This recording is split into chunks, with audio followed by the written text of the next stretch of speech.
Every human child is told to fear the boogeyman. Every alien child is told to fear the humans. Ever since they were introduced to the Greater Galactic Council, they were feared and hated like no other. It all started when a Takesh probe stumbled upon an inhabited system, MX-150, named after the probe designation, and being the 150th discovery, it was simply studied from orbit.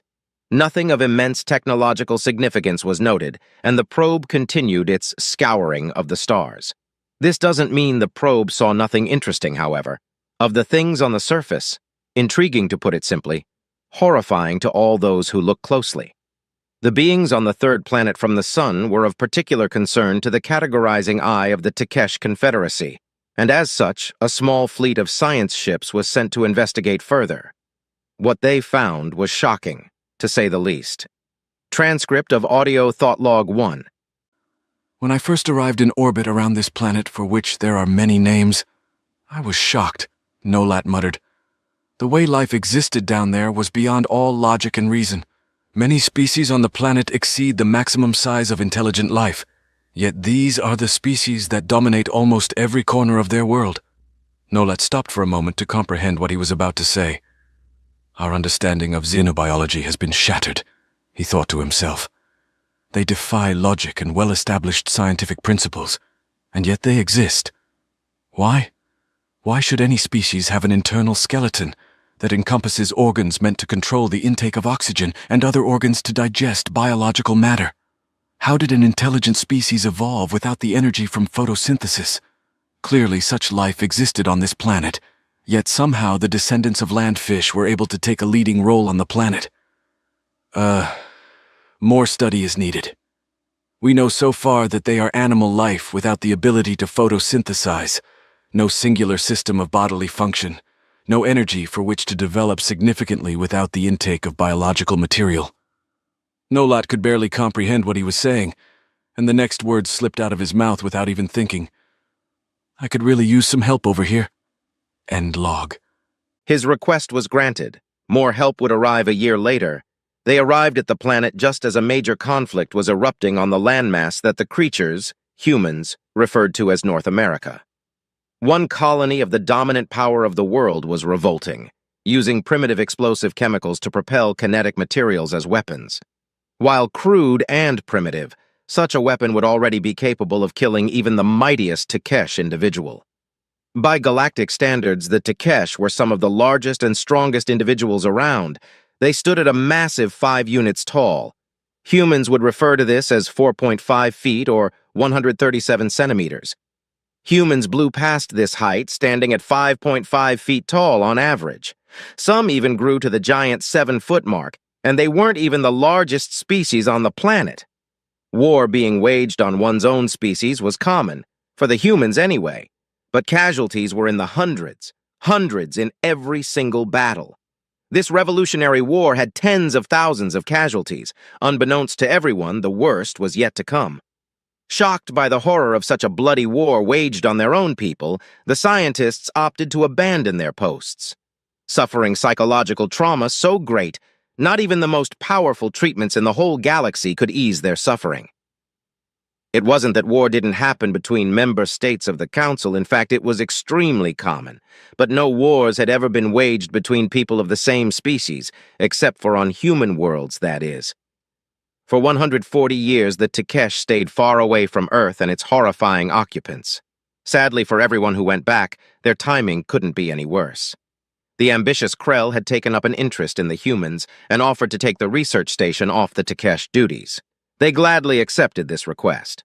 Only a month later, the human Great War began. For 4 entire years, the Krell watched in horror as humans charged at one another with much more potent weaponry than only 140 years ago. Machine guns, bolt actions, artillery, tanks, planes, bombs. The horrors fielded by the humans know many names. Most worrying of all was the rate at which such innovation had occurred. It took them less time to go from lackluster steam power to total industrialization than the fastest such speed known to the Galactic Council by a factor of 10. Not only were they deadly, but they were industriously so. By the end of it all, over 20 million humans were dead. Every single Krell who witnessed the spectacle firsthand killed themselves. 50% of those who were informed of the sins committed on the surface went into immediate shock. Once again, they left the research station abandoned, unwilling to ever gaze upon even the surface of the world below. Now, though, the world had sparked the interest of the head counselor of the Galactic Council. She wanted to find out how the humans advanced so quickly. Unfathomably, she would never receive an answer to her question. Roughly 20 years after the Great War, another science team was sent to the planet. What they found shook the entire galaxy to its core. The humans were on the cusp of splitting the atom, something they thought impossible to achieve only 20 years ago. War once again reared its ugly head. This time 75 million people would die.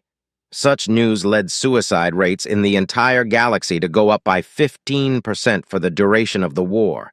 It got so bad that misinformation informing people that none of it was real was distributed as gospel across the stars. From here, things only got worse. They split the atom, then they went to space, then they decided that focusing on being able to kill each other more times over, then the other guy was more important than space. How they managed to not entirely obliterate their entire civilization still amazes and saddens the Galactic Council to this day. Finally, on one fateful day in the human year 2407, they broke the code to FTL travel. This, by all known models, was completely impossible. Humans had very little of the resources to create an FTL drive, but they didn't need them. Instead of warping space-time like a normal race, they decided to do something else. Utilizing dark energy's ability to repel things, they used it to stabilize singularities between 2 points in space. They called this a wormhole drive. Once the spaceship entered the wormhole, it collapsed on the entrance side. Space then slingshotted them out the other side. Remarkably, it was just as fast as the FTL drives made by the most technologically competent races in the galaxy. Yet somehow they were able to do it. Reluctantly and with great fear, the Galactic Council readied a diplomatic mission to introduce humanity to the galaxy at large. It was only 5 days before the diplomatic mission was scheduled to begin when an unknown contact entered the Council's capital system. It seems to most historians that the humans were simply tired of waiting. Somehow intercepting, deciphering, and understanding GCL, Galactic Common Language, they made first contact before we could. Transcript of audio thought log 2. And so I proclaim the galactic ban on Guatov fruit roti. The head counselor's speech was cut short by a deafening boom of static, followed by a careful tuning and eventual silence. "Hello? Can anyone hear me?" asked the voice of Chancellor Jill Tyron, leader of the Human Space Coalition. "This is Chancellor Jill Tyron, leader of humanity." Stunned silence enveloped the crowd, followed by countless gasps and whispered remarks. "Yes, we can hear you." Kutan hesitated for a moment. "This is Kutan Omala, High Counselor of the Galactic Council. Let us talk face-to-face above the planet's surface." Kutan began to shake with fear. Were these the same humans that slaughtered millions of their own people? The same ones countless debates into whether or not military intervention to stop their brutality was necessary.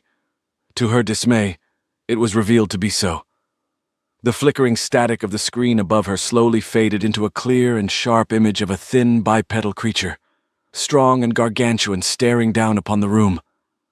"Where do you wish us to land?" responded Jill. She wondered silently to herself why she detected a hint of fear towards her. Not just the fear of the unknown, but a deep terror coming from the eyes observing her. She was certain, however, that whatever misunderstandings between humanity and the aliens could be put to rest. "Land at the station in orbit. Council, you are now dismissed until further notice. End log." Counselors streamed out of the gargantuan main hall and out into the crowded streets of Bliss, the capital of the galaxy. With layer over layer over layer of city encasing the whole planet, at least 2 trillion called this world home. How much danger are they in? With humans in orbit, they surely couldn't have been safe. Still, Kutan marched her way to the teleporter complex, not knowing if she'd survive the other side. With a single leap of faith, she immersed herself in the teleporter's event horizon. No going back, she thought defeatedly. Maybe I can ward off their aggression and survive their bombardment of abuse and horrors. Certainly, this will be even more dangerous than the Takesh first contact. At least they were able to prevent themselves from harming one another. She felt her body deatomize and almost instantly reatomize at the station. There she found 5 humans looking around with their gargantuan jaws agape. Their undivided attention fell upon her, making her more nervous than she had ever been in her entire life. "This place is amazing," said Jill. "Keep your vacuum suits sealed, though. I don't want to infect our new friends with any human disease." In front of her, a blinding flash of light began to shine in a cylindrical object. Jill covered her eyes and looked away. Was this some kind of trap? As soon as she began to have second thoughts, the light faded. In its place stood a 3-foot-tall quadruped that appeared to be made entirely out of plant fibers. She soon realized that this was none other than Counselor Q-Tan. She looked down at the creature scurrying closer towards her and extended a hand. Jill hoped that the creature knew the meaning of the gesture. Q-Tan seemed to hesitate for a moment, but then, after careful deliberation, she extended one of her graspers and the two shook hands. Under the surface, however, Q-Tan was scheming on how to best rid the galaxy of these humans. She had been terrified of them before, but seeing them in person, it was simply too much to bear. They were gargantuan, surrounding themselves in crude suits of fiber and glass. They were young and should be dumb. Instead, they have discovered a completely new kind of FTL travel and are bringing their warmongering to the stars. "Execute human protocol," she whispered into her microphone. Suddenly, all the walls began to shift, revealing monstrous robots, 5 feet tall each, marching into the hall. The humans looked confused and stared around them. Seeing the robots marching around, Jill decided to approach one. It attempted to grab her hand, but Jill easily pushed it away. The force of her push was able to completely topple the 100 lb behemoth. Jill turned and looked curiously at Q-Tan. "I think your greeting party is malfunctioning." Q-Tan stood in abject horror. Their most powerful defensive robots, capable of manhandling any known species in the galaxy, was simply pushed over by a human. "Abort! Abort!" Q-Tan was frantic, praying to the makers that the humans wouldn't be angry about the attack. She looked at Jill with pleading eyes. "It's all right, I appreciate the gesture, though. These robots will be great for manual labor on asteroid mines." "What do you want for them in return?" Jill asked and looked towards Q-Tan with enthusiastic eyes. The look she got back, however, was confused. Q-Tan struggled for a moment, thinking of how to respond. You can have them for free!" Her voice cracked with fear as soon as she saw the humans' eyes light up with joy. However, relief washed over her. They didn't know this was meant to be an attack. They thought it was a gift for their mining operations. One thing was for sure, however, humans were the most dangerous race in the galaxy. Q-Tan wasn't yet done trying to rid herself of them, but such measures were for another time. "Thank you for your generosity. We also have a gift for you," responded Jill. Soon, a 6th human entered the chamber with a large mechanical object being carted in on a dolly. "For peace and prosperity between our peoples." Q-Tan glared scrupulously at the object. "What is this?" she hissed. "Some kind of human weapon?" "Oh, yes, that is a fusion reactor. We figured that since you are plants, you could use this to grow and develop yourselves." Jill responded enthusiastically. "We noticed in our previous scans of this planet that no fusion power was on its surface. You still use nuclear fission, yes?" "Yes, of course," Q-Tan replied, dumbstruck. "It is 4 times as powerful as your fission reactors. Hopefully, such technology can benefit you." "Yes, I will find many uses for this," replied Q-Tan. She was even more terrified than before. Suddenly, she came to a grave realization. "How many star systems do you inhabit?" Jill's response was swift and shocking. 550 as of today. The number is steadily increasing with the advent of our FTL drives." Without realizing it, Jill just confirmed Q-Tan's greatest fear. They had spread too far to be contained. Without realizing it, Jill just told Q-Tan that conflict is inevitable. "Interesting. Very interesting indeed," muttered Q-Tan. "I must get back to the surface and inform my people. A diplomat will be sent up shortly. Thank you for your generous gifts." Before leaving, Q-Tan scanned the object for later replication. "It is my honor, however, I will also be leaving. Human diplomats will arrive within the hour. I hope we can have cooperation between our great peoples." Jill walked carefully back to her ship and glanced behind her. Q-Tan had gone down to the surface. "Run!" she yelled to her troops as she had figured out Q-Tan's plans the moment the robots attempted to attack. Alarms began to blare all over the station as the humans scrambled towards their ship. As soon as Cuton was on the ground, she screamed to the station operator, "Shut it down now! The humans can't be allowed to leave!" "But, Counselor, the station is important for trade." "It doesn't matter. The humans can't leave with any of the knowledge they have. Blow it up." The operator gulped, but did what he was told. "Self-destruct activated," he said in a high-pitched voice. "Why do we need to destroy them? Isn't that against our morals?"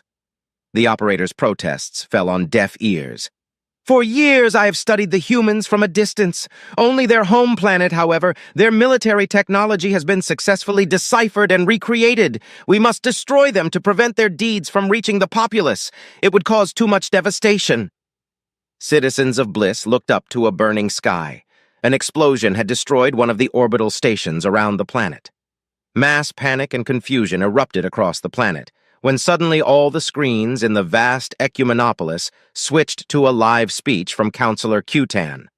"My fellow citizens, today a group of aliens known as the humans has destroyed one of our stations. I barely escaped with my own life. We are now in a state of war. Ready yourselves for a final conflict. Ready yourselves to fight for the very survival of our Grand Republic." "Punch it, Daniels!" Jill screamed. She was soon pushed over by the tremendous force of acceleration. Crashing into a nearby table, she felt one of her ribs crack and she screamed out in pain. The ship lurched again as a massive explosion propelled it back out into space, throwing Jill across the room once again. "Jump back to Earth! We need to warn them!" "Coils are charging up, jumping in 5, 4, 3, 2, 1. Everything seemed to compress and push in on the ship for a moment, then everything went back to normal pressure. The view screens of the bridge showed only pitch-black swirls around the ship. "We gave them the fake fusion reactor, right?" Jill huffed, exhausted from the mad sprint to the ship from the station. "Yes, we did. Hopefully we will beat their first contact ships to Earth," replied Captain Daniels. "Why, I thought that this was going to be peaceful coming into this," Jill said. She still had no idea why a sentient bunch of space plants would want to blow them up. "Their first contact fleet wasn't a bunch of science vessels. Detailed scans show a full battle fleet of over 200 ships." Daniels revealed. "They wanted to destroy us before we could pose a threat to them." "Good God! Hopefully we get home in time to throw out the welcome mat." Jill winced from the pain of her shattered rib. "Somebody get me some morphine." "On it," replied Hank, her head security officer, as he jabbed a small needle into her chest. The pain went away and she began to think clearly again. "Make sure weapons are fully charged before we jump back into the system. Don't know if they'll be far behind us." Jill was clutching at her chest as the pain began to come back. With labored, painful breath, she observed the displays. It had been a torturous 4 hours since the jump into FTL. Almost there, she thought. "Hold on," yelled Hank over the deafening whine of the wormhole drive. "You're going to be fine." Boom! The ship groaned and slowed as it came back into real space. Jill was deafened and thrown into her restraining harness by the whiplash of the deceleration, pushing against her shattered rib and making her yelp in pain. "Daniels, get on a line with Congress," barked Jill through gritted teeth, "and get us to a hospital stat." "Yes, ma'am," Daniels replied, tugging on the control stick and banking hard right. "Nearest hospital is in orbit above Neptune, ETA 10 minutes. Patching into Congress now." Thank God for FTL, though, Jill thought. That might be what put us into this mess in the first place. FTL travel, anyway, communication was trivial in comparison. All you need for FTL communication is to be able to detect one of the countless micro-wormholes caused by pockets of dark energy. These were everywhere, and so data was transferred through one with an extra burst of energy, allowing it to emerge from the wormhole at its required destination. Then any normal radio dish could pick up the signal and communicate with the sender in almost real time, the average delay being roughly 1.5 seconds each way, no matter the distance. The sound of static reverberated through the spacious bridge, slowly tuning and patching into a video call of every single congressman and congresswoman in a large, domed chamber. The grand halls of Earth's great Congress, an assembly of representatives for every single one of humanity's colonies. In the center of the screen was Vice President Barry Willis, running mate and good friend of Jill's. "So how'd it go?" asked Barry with a toothy grin and strong Southern accent, his one biological eye gleaming with excitement. Then he and the rest of the Congress saw the condition of Jill and her crew. Countless cuts and scrapes littered their bodies thanks to the very fast and unceremonious scramble out of harm's way. Jill's mouth and nose were leaking blood, and everyone looked like they were very shaken up. "What the hell happened?"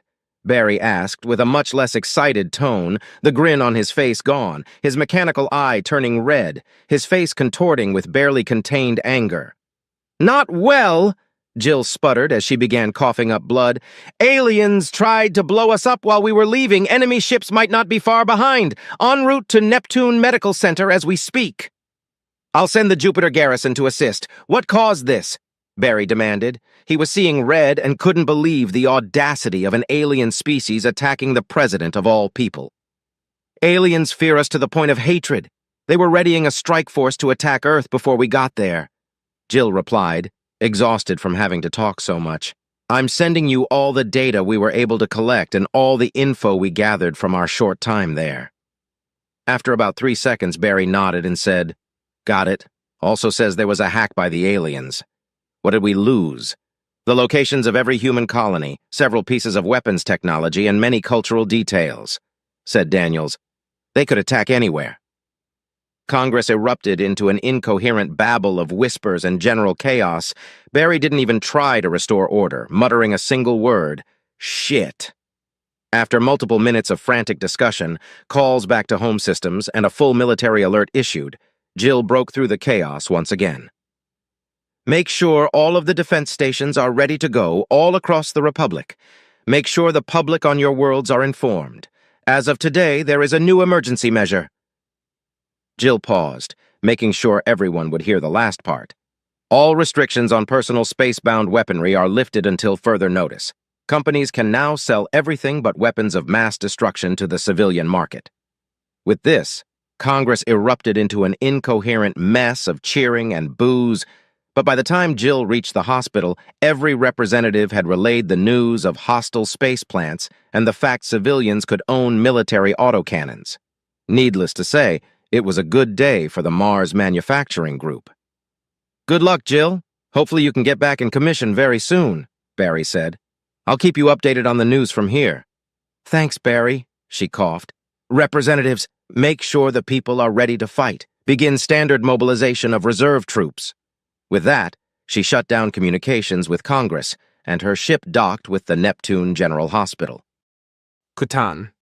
Things in the past 4 hours have been hell. First, it came to be known that the humans survived the explosion. Second, the populace of pacifists had no will to fight, especially against an enemy rumored to be so absolutely despicable as to slaughter millions of their own people. Third, the humans eat plants, lots of plants. Soldiers don't want to fight an enemy that towers over them, and has also begun to refer to the many plant species as space lettuce. She couldn't blame them. Who would want to fight knowing that their body might be picked up off the floor and served in a sandwich? Kutan had 3 minutes to dispel everyone's fears and also whip the populace into a frenzy. How? Through lies, scare tactics, and sprinkled in small amounts, the cold, hard truth. That speech was about to begin, but her fibrous legs and arms, along with their digits, hadn't stopped shaking ever since the impromptu plan to take human intelligence and kill them before they could warn the others failed. "Head counselor, it's time," said one of the numerous aides by her side. She couldn't recall his name. She swallowed her fear and steeled her nerves. Showtime, she thought. She willed her 4 legs to propel her forward. In a rapid scurry and flailing of movement, she entered the stage and walked up a ramp to where a microphone was sitting. She stretched her 4 arms, 2 near her 5 forward and side-facing eyes, 2 on the middle of her body, cleared her vocal tube, and began to talk. "Citizens of the Galactic Council, today is a truly tragic day. I understand many of you are afraid, many against the notion of war. I want to explain the importance of it to each and every one of you. Today we were attacked. A single ship took down a station to gauge our defenses and then report back to Earth. This is the same Earth where millions of humans were killed. By other humans." Kutan scoured her eyes over the crowd to gauge their reactions. Audible gasps and horror filled their faces. This is going great, she thought. If that is what they do to their own, imagine what they will do to us, you, and your families. They consume biological matter. Now imagine a future of endless cultivation, harvest, and eventual slaughter for every single race of this great council. War may be horrible, it may be against our values, but it is necessary. Never in our history has such an enemy reared its ugly head. Kutan once again paused, using silence as a weapon to allow the horror of what she just said to dawn on everyone. Do not lose hope. Our fleets are strong, technology sound, weapons armed and ready. Cast your doubts aside. Replace them with honor-bound duty in the face of evil. Let us go into the stars and cast down not just our doubts, but our enemies alongside them. The crowd went wild, cheering, making noise, and celebrating their imminent victory. Kutan's wildest dreams of success were far exceeded. The humans would have the war they so dearly love. Kutan would have the militarists she so lacked for as long as she could remember. Jill. The state of politics in the Human Space Coalition was, to say the least, a shit show. The discovery of what the human populace was lovingly calling space lettuce was one thing. The legalization of military weapons was a whole other situation. For the past hour, the news hasn't cared about hostile plants in outer space. No, they're concerned about the new laws coming out of it. Jill let reason triumph over her pain medication. Of course, that would be talked about. It was a contentious issue for the past decade. Should civilians have access to military hardware? Up until now, Jill didn't see any reason for it. Trade routes were well protected and piracy was rare. Political opponents, however, said that while rare, piracy is still out there. All of this debate was thrown into a whole different context when hostile aliens were involved. To Jill, it was a no-brainer. She had almost lost her life at the hands of these aliens and saw firsthand one of what would obviously be many more armadas preparing to come to Earth. Some, however, were accusing Jill of being paid off by the Mars Manufacturing Group, MMG, and were against the decision based upon that assumption. The internet was no better, debates raged, and Jill was in absolute agony. No longer affected by the pain, doctors took care of the shattered rib and gave her plenty of painkillers. She was just out of commission due to the effects the drugs would have on her judgment. She wanted to be at the helm of her ship, steering it through the treacherous waters ahead, constantly informed of the dangers needing to be avoided. For now, though, all she could do was listen to the TV over the hum of the cold and oppressive fluorescent lights. "Need anything?" asked Hank. "I know you aren't having the time of your life in there." "Another water would be nice," Jill replied, and Hank walked away briskly. She listened to his footsteps going away for a moment until her thoughts were rudely interrupted by a loud beeping sound. It was Barry to inform her of new developments. He had a frantic look in his eyes. This couldn't be good, she thought to herself. Alien ships have been detected in at least 5 different systems. Frontier, Harmony, Sirius, TRAPPIST-1, and Proxima Centauri all have 40 contacts each. "Call an emergency meeting of the Congress," she replied. "Doctor, I need the painkillers purged from my system," Jill yelled, right as Hank walked back into the room with a new glass of water. "Still want the water?" asked Hank timidly, his eyes locked on the frantic nature of the screen in front of Jill. "Yes, thanks, Hank," Jill said while grabbing the water and taking a long drink. "Get the doctor in here. I need to be able to think straight for this." "Yes, ma'am," he replied. "Show me what's going on," Jill said to Barry. It was about time the aliens would show themselves. Admiral Westman. All right, people, get comms and defense batteries online across the colonies. I need live feeds from Frontier, Harmony, Sirius, TRAPPIST-1, and Proxima Centauri. Get a TAC map up and running ASAP. "Yes, sir," replied the War Room technicians in unison. Deep below the crust of Earth was the War Room command center of the Human Space Coalition. Buried in a mile of concrete, reinforced with tungsten titanium alloy, it was impervious to all but the most powerful ground attack. From here, Earth's Admiralty could oversee battles in any part of space and respond in near real time to give orders and win battles. This battle, however, spanned many of the systems closest to Earth, an obvious attempt to cut us off from crucial supply systems. Admiral TAC map online. Positions are accurate as of 1.5 seconds ago. A map showing the locations of ships, hostile and friendly, lit up on a large table in the middle of the room. It showed holographic outlines of planet ships, civilians, and stars for each of the 5 systems. Overall, there were 40 hostile ships in each system. The defenses of the human systems varied wildly. Sirius, home of Sirius shipbuilders, obviously had the most defended system. The human 10th Defense Fleet called Sirius home, comprised of 10 carriers, 20 battleships, 40 cruisers, 50 destroyers, and 100 corvettes. On top of the numerous lightly armed civilian spacecraft, Sirius would be a tough nut to crack. Proxima Centauri, being the first colonized system other than Sol, was also well defended. With well over 200 billion human inhabitants, it was well protected by militia, as well as the Proxima Fleet. The Proxima Fleet was a little under half the size of the 10th Fleet, still a formidable force. TRAPPIST-1 had the most population of any of the listed worlds, with a little under 1 trillion humans scattered over its 2 very habitable planets. The militia alone numbered in the tens of thousands of ships. The defense fleet was not lacking either, 100 capital ships in total. Frontier and Harmony, however, were pitifully underprotected, each with only 1 billion humans. The brunt of military and militia force was away. The only defense these systems had was the miners in the outer regions of the systems. Understood. Get me comms with the lead captain of each defense force. Give me intel on the capabilities of their ships, barked the admiral. He was a gruff and strong man with a long history of space combat. He wanted to keep his troops alive. Static filled the room for a short time. Eventually, 5 commanders' holograms were shown alongside their fleets. Admiral Smith led the 10th Defense Fleet, Admiral Oda with his Proxima Defense Fleet, Admiral Krieger of the TRAPPIST First, Captain Bob Smith of the Frontier Mining Corps, and Captain Will Baker from the Harmony Mining Union. The men stood at attention, waiting for orders and guidance from FleetCom back on Earth. "Good day, gentlemen, let's get to work," said Admiral Westman. Fleetmaster Yektal. A railgun round slams into the shields of the Fleetmaster's flagship, Vengeful Retribution. The lights inside the ship flicker, and the hull groans as power is diverted from the bio/metal hull to the shields. He has no idea how long his ship can hold up in this predicament, powerful as it was. The Vengeful Retribution was the largest ship in the Galactic Council's fleet, over 3 kilometers long, its sleek and flowing hull made of superfine strands of durable plant fibers and iron, glistening under the light of Harmony's sun. The design was permeated with pockmarks of auto turrets, firing irradiated bolts of superheated nuclear waste towards their relentless enemy. "The human ships measure in the hundreds, communications are in chaos," yelled Obata, the Vice Minister of War for the Galactic Council. "We must fall back."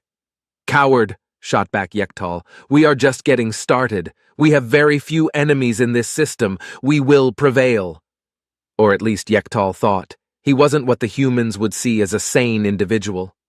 Ever since he had his frontal lobe removed, he has been unable to feel emotion and lacked reason. In humans, this would be completely unacceptable for military personnel. In the alien races of the Council, however. Aliens of the Council are very apprehensive, and overall completely against military action. Removing the frontal lobe removes all the taboo and resentment towards war, turning what was once a caring or anti-war individual into a killing machine with no consciousness. Yektal and his fleets would have victory, or they would have death. "Release the drones. Have them scour the asteroids for mines and defenses," Yektal ordered. He needed the pesky autocannons and mining lasers dealt with before he could safely send his fleet of 40 to destroy Harmony. "But sir, we will lose most of our—" protested Obata before he was cut off by Yektal. "We will lose this battle if we don't clear out the asteroid belt." To Yektal it was clear. The lives of thousands of fighter pilots mean nothing if they are going to die in the desolated hangar of their ships, or in the heat of battle above an asteroid. What matters is that they will die, so others can survive instead of waiting for orders. "Yes, sir," yelled the young Katesh individual at the communications terminal. His voice was soon broadcast all over the ship, the loudspeakers screeching louder than even the blaring alarms. "All fighters to battle stations, I repeat. All fighters to battle stations." "Well, let's clear out these humans once and for all," Yektal grumbled. Alarms wailed and the fiber metal composite groaned and shuddered as the many thousands of Takesh warriors thundered towards their fighters. Impressive darts of plant fibers, outfitted with strong energy weapons, littered the hangar like sunspots. The gargantuan hangar doors cracked and popped as they slid aside, allowing the fighters and their brave crew access to the harsh vacuum of space. New Madison, capital of Harmony. Loudspeakers wailed endlessly, screaming at the panicked crowd to leave their belongings and evacuate. The loudspeakers called for order, The populace responded with everything but. The city was half destroyed before the aliens even got there. Glass shattered, cars abandoned. Some stubborn few drifted aimlessly through the streets. The impressive city once held 15 million, mostly immigrants from what was once known as the Midwest. The first settlers were from Wisconsin, parts of Michigan, Illinois, and Minnesota. That, however, was very long ago. The Midwest today was a sprawling ecumene. The cities of Chicago, Milwaukee, and Minneapolis all blended into a single vast expanse of metal, concrete, and glass spires. The planet of Harmony was much more similar to the states of old than the original lands themselves. Massive cities dotted the landscape of sprawling fields and farms that covered the surface, the cities acting as hubs of commerce and as lifelines into the greater republic, their towering space elevators exporting more than enough dairy, grain, corn, and various fuels to keep the ravenous public satisfied. For the 200 years Harmony was settled, it thrived, it grew, it survived. With the alien attack, its days were numbered. The only question was how many would be trapped on the surface until after it is too late. Will Baker. In the asteroid belts of the system, the mining vessels were hanging on by the skin of their teeth. Alien starfighters were decimating the fleet like a pack of wolves, ripping off the limbs of a still-kicking, still-aware defense force. One by one, the brave defenders fell, trying to make a difference, dying in the superheated bolts of plasma that didn't stop coming. Will punched some buttons on his console, beginning a broadcast to his remaining ships. "All local units, fall back to the rear fallback line," yelled Captain Will Baker. Born and raised on Harmony, he was determined to see the fight out till the end. "If we make it through this, I'll owe every one of you a beer." He once again punched the console and stopped broadcasting. "If that's all you're offering, I may as well die now," shot back Mike Wallace, a full-time miner who knew these asteroids like the back of his hand. He also happened to be Will's first mate. "It's gonna work, but when it does, I need more than just a beer." "All right," replied Will, trying to make himself heard over the deafening sound of the hull groaning from their GAU-100 autocannon. It sent 3,000 revolutions per minute of white-hot, 100 rounds of ammunition towards whatever used to be its target. Due to its immense force, however, it could only fire at a speed of the still impressive 1,000 revolutions per minute on a small ship like Will's. If it shot any faster, it risked ripping the ex-mining vessel apart. Season tickets to every Packer game back on Earth. Will flinched as a bolt of plasma scraped the shields of the ship, missing a killing blow by only a matter of 2 or 3 feet. "Deal. Just get us to the rendezvous and I'll bring the hammer down." Will looked around his sensors and punched a button on his flight command center. He began his broadcast to FleetCom back at Earth. "Falling back to rendezvous now. We can't hold much longer, but this will buy us some time." Will paused for a moment to think of words to impress Admiral Westman, but nothing came. "Wish us luck." Will waited an agonizing 3 seconds to get a response from FleetCom. "Help's coming soon. Hold out for a couple more minutes. Krieger is en route to your system, ETA, 15 minutes, Admiral Westman said, his calmness shining through the madness that was the munitions flying all around him. Will then punched another button on his command center, now transmitting to the ships under his command. "Everyone fall back to the rendezvous point. Make sure it looks like you're running." Will stopped for a moment, trying to think of something inspiring to say. "Every second is another 1,000 lives saved. Make each one count." Will had no idea whether or not that was true. The number of people they saved each second was unknown to him. It seemed to have the desired effect, however. He swore he saw the ships under his command firing and moving a bit faster than they had before. "All right, Mike, get it ready," Will barked over the whine of his strained engine. "We're on the clock. Already on it," screamed back Mike, tinkering with a large device in the rear hangar. The plan was simple. Lure the fleet into following them through the asteroids to finish them off, only to detonate a nuclear mine once they got too close, destroying the majority of enemy forces and buying Will and his fleet some much-needed time. "It's ready." Mike made a mad dash for the airlock door and stumbled inside. He slammed the emergency door control lever to the closed position and yelled to Will, "I'm out. Drop it now and gun it." The G-forces of the sudden acceleration flung Mike into the airlock door. Will was busy informing his troops, Payload is away, get the hell out of Dodge! Will strained the engine past its breaking point and willed it to go faster. His sensors indicated everyone else was doing the same. This is Captain Will to Fleetcom, bomb is away. Will switched off the communications and diverted all his remaining power to shields. His sensors went dark, and he hoped that their plan would work. In what felt like hours but was only 15 seconds, Will reminisced about his days as a child, working on his family's farm on Harmony, driving tractors, maintaining drones, caring for animals, all the things he hated most back then. Now he longed for nothing more than to live to do it all again. His daydreams were thrust back into reality with a tremendous shockwave of force. The hull shuddered and groaned, long cracks and fissures forming on the interior walls. The ship shook violently, and several electronics began to pop and spark from the sudden spike in power consumption. The shield strained and weakened as the shaking only got worse. Luckily for Will and Mike, the shockwave passed, and the shields held. Mike tenderly touched the back of his head and felt warm blood. He had cut it on a sharp piece of metal when the ship shook violently. He braced himself against a railing and stood up. His vision faded to black, and he very nearly passed out, catching himself at the last second. He clung to the wall for dear life and limped his way back to the cockpit. Will was busy getting systems back online. They stubbornly refused to cooperate and took far longer than expected to come back to life. Once the communications came back online, he instantly pushed some buttons and began talking to his fleet. "If you can hear me, please respond. I repeat, please respond." Will began to panic, second-guessing whether or not anyone else made it. "If you can hear me, please respond." Fire Team 1, everybody is still alive. Fire Team 2, all hands on deck. Fire Team 3, multiple ships crippled. No casualties, but we need help.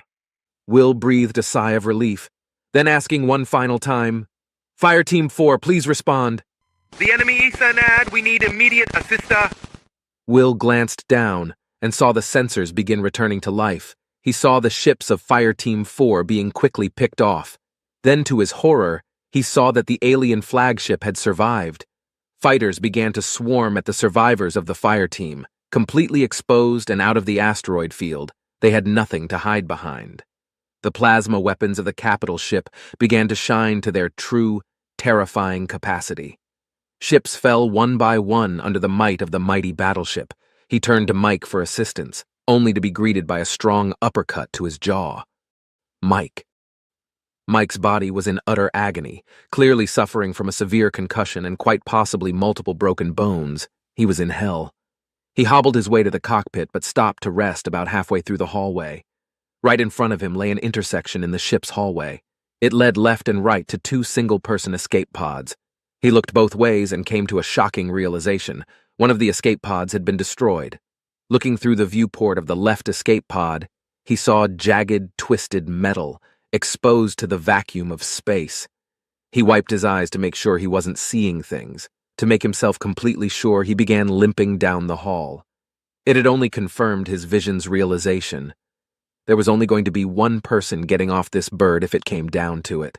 He began to walk toward the intersection once again, turning into the main hallway and marching towards the cockpit. He carefully observed the situation. He soon saw that the enemy had not been completely destroyed. He then realized what needed to be done. When Will turned to him for assistance, he punched him in the jaw. Will was knocked out cold, and now couldn't stop Mike from doing what he was about to do. Mustering what little strength he had left, he dragged Will down the hall. Every muscle in his body ached and yelled for him to rest. Mike kept pushing on. He brought Will to the intersection and began to drag him towards safety. 10 feet, 5 feet there. He hoisted the dead weight of Will's unconscious body into the escape pod, closed the airlock, and manually ejected the pod. Mike collapsed from the exhaustion of his efforts, falling into a deep sleep, never to be woken again. Will woke up in an escape pod. He found himself alone and his jaw in stabbing pain. His windows offering a clear view of Harmony. To Will's horror, it was ablaze. He cleared his head and looked around. Wreckage of ships dotted the space around him. Nearby, he saw the hull of what was once his ship split in two. Soon after, his comms began to cackle. This is Admiral Krieger of the Trappist First. Is anyone left out there? Even Will, in his deteriorated state, could hear the desperation in the Admiral's voice. Will mustered his strength and clicked the device on. "This is Captain Will Baker. I am adrift in an escape pod. How many made—" He coughed and massaged his aching jaw. "How many made it out?" Half the civilians managed to get off the planet before the space elevators were destroyed. The Admiral's voice faltered and trailed off. You're the only military left in the system." Will's heart sunk to the bottom of his chest. "You did all you could." On the observation deck of the mighty warship stood three of the most powerful men in all of human space. Admirals Krieger, Oda, and Westman overlooked a terrifying scene, an entire planet reduced to a lifeless hell of ash and bone. The ghost of Harmony was a haunting sight, a specter of what used to be, causing unrest and riots on hundreds of the outer colonies. After all, if the planet of 1 billion couldn't be saved, what would happen to those unlucky enough to be trapped on worlds of only millions? The argument held water on the surface, but the admirals knew that more isn't always better. If Harmony was a planet of mere millions, the population could have evacuated on time. This reason didn't resonate with the greater public, however. Some in the minority even called for the total recession of their planets from the Greater Republic. The silence was soon broken by an exasperated Krieger. "One survivor. The militia was completely destroyed. I can't imagine the loss that man feels." Once again the mournful silence returned, each man staring blankly at the still raging fires down on the surface. "I will see to it that he and the families of his comrades are well taken care of," Westman somberly replied. "I just wish I could have gotten here sooner. Maybe they could have been saved. If only I was less reckless. My ship not damaged, I could have saved more," cried out Krieger. The other two men shifted nervously. Krieger was not in a good state of mind, suffering from a bad case of self-guilt. Westman was beginning to ask himself whether or not Krieger was still fit for duty. "Don't blame yourself, Admiral," said Oda. "You didn't bombard this planet, don't forget that." The silence once again enveloped them, gazing towards the old cities and farms dotting the surface, now reduced to charred patches of gray ash and soot. "The gloves are off. Once we finish building up our fleets, they will pay for this day. Their planets will burn brighter than their own stars. They will know the consequence of what has been done." With his final words said, Krieger stormed out of the room, towards the elevators. Oda and Westman stood for a minute longer. "You need to relieve him of duty. He needs to overcome his bloodlust," Oda muttered. "I'm glad I'm not the man who has to tell him." "Thanks for the words of encouragement." "Good luck." The two men walked to the elevator, plummeting through the decks of humanity's great flagship, down to the 5th floor. Oda stepped out, nodded one last time to Westman, and continued on his way. Westman went back up to the 10th floor, walking down the long, spacious hallway filled with support beams and weapon racks, walking and walking for minutes until he finally reached an impressive blast door. He scanned his hand on the pad outside and it flashed green. Loud pops and thuds were heard as the dozens of metal locks disengaged. The large blast door creaked and wailed as it rolled to its side, revealing a gargantuan room filled with screens, chairs, officers, and weapons command centers. This was the bridge of Westman's flagship, the Human Dawn. "Admiral on deck!" shouted Vice Admiral Preston Smith, second in command of the entirety of Westman's fleet. Everyone inside the bridge immediately stopped what they were doing and stood to attention. Hand placed firmly at their brow, and still as stone as they waited attentively. The Admiral stood for a second, observing his crew and their duties before responding, "At ease." At once every soldier resumed their duties. The chaos of it was beautiful, so seemingly random and disjointed in times like this, turning into a well-tuned and orchestrated killing machine when need be. He walked on the long catwalk going to his central command area, admiring the hologram of his ship, 5 km long, a kilometer tall, and a kilometer thick. It was the largest ship in the human arsenal, and very likely the entire galaxy. With over 250 railguns, 1,000 autocannons, 2 heavy mass accelerators, and countless point defense turrets, it was nigh unbeatable.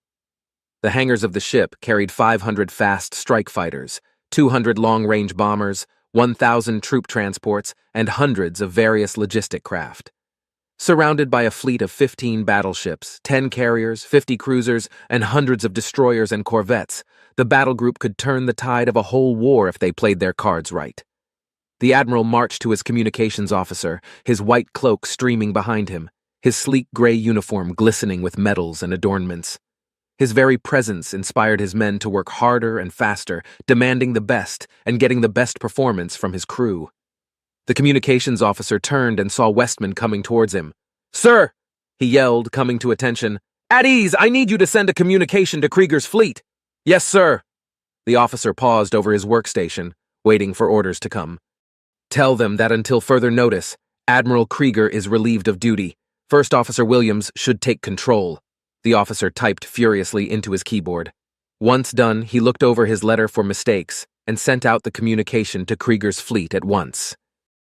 Qton. Once again, Qton found herself and her council in crisis. The attacks on the humans were widely unsuccessful. Only one planet had been destroyed, but every fleet sent was almost entirely obliterated. The few ships that did limp back to the shipyards told stories of complete obliteration. The destruction of an entire human world also caused considerable headache in the nation. Citizens were outraged and appalled that we should stoop to such actions. They claimed that these attacks were only provoking the humans into even more horrid weapons and strategies. There was no way of knowing whether or not that was truly the case. Intelligence on the humans has been scarce throughout the years, even more so in times of war. Qton looked out her windows overlooking the city below. Bliss was the most beautiful thing she had ever seen or ever will. The vast spires of fibrous green contrasting with the silver metal, streets filled with people, a vast, ever-moving sea of life. The trillions who called this place home were all intricate, delicate creatures, relying on the power sources to provide light for their continued survival. Now, however, she heard a loud crash at her door as it burst open. A young Krell burst into her office. Standing at 3.5 feet tall, he appeared to be exhausted from moving a long distance. A tinge of desperation shone through his eyes, and Qton was worried this wasn't good news. "High Counselor, there's been a leak," the Krell said. "There is footage circulating of you being the one who destroyed the station in orbit. The citizens are in an uproar." Qton shot back around to look at the people she had been admiring mere seconds ago, but looked closely. She saw a clear crowd had formed around the Capitol building, each carrying signs, and just barely contained by security forces. "Why was I not informed of this earlier?" she demanded. Her fury was felt by the young Krell, and he immediately began to stutter out a response. "Speak louder!" she screamed. The protesters cut the communications. We have been disorganized. It's coordinated." Qton's demeanor softened, but her mind began to race. It was much worse than she had expected. "Call an emergency assembly of the council. We need to come up with a response." "Yes, ma'am." The Krell bounded out of the room, moving incredibly fast. Poor guy didn't have teleporter privileges. Qton pressed a few buttons on her desk, and a teleporter revealed itself in the corner of her room. She stepped in and was instantly beamed down to the council floor. The grand dome of the council chambers was filled with light as more and more counselors teleported into the room, brilliant flashes of white light temporarily blinding any who looked too close.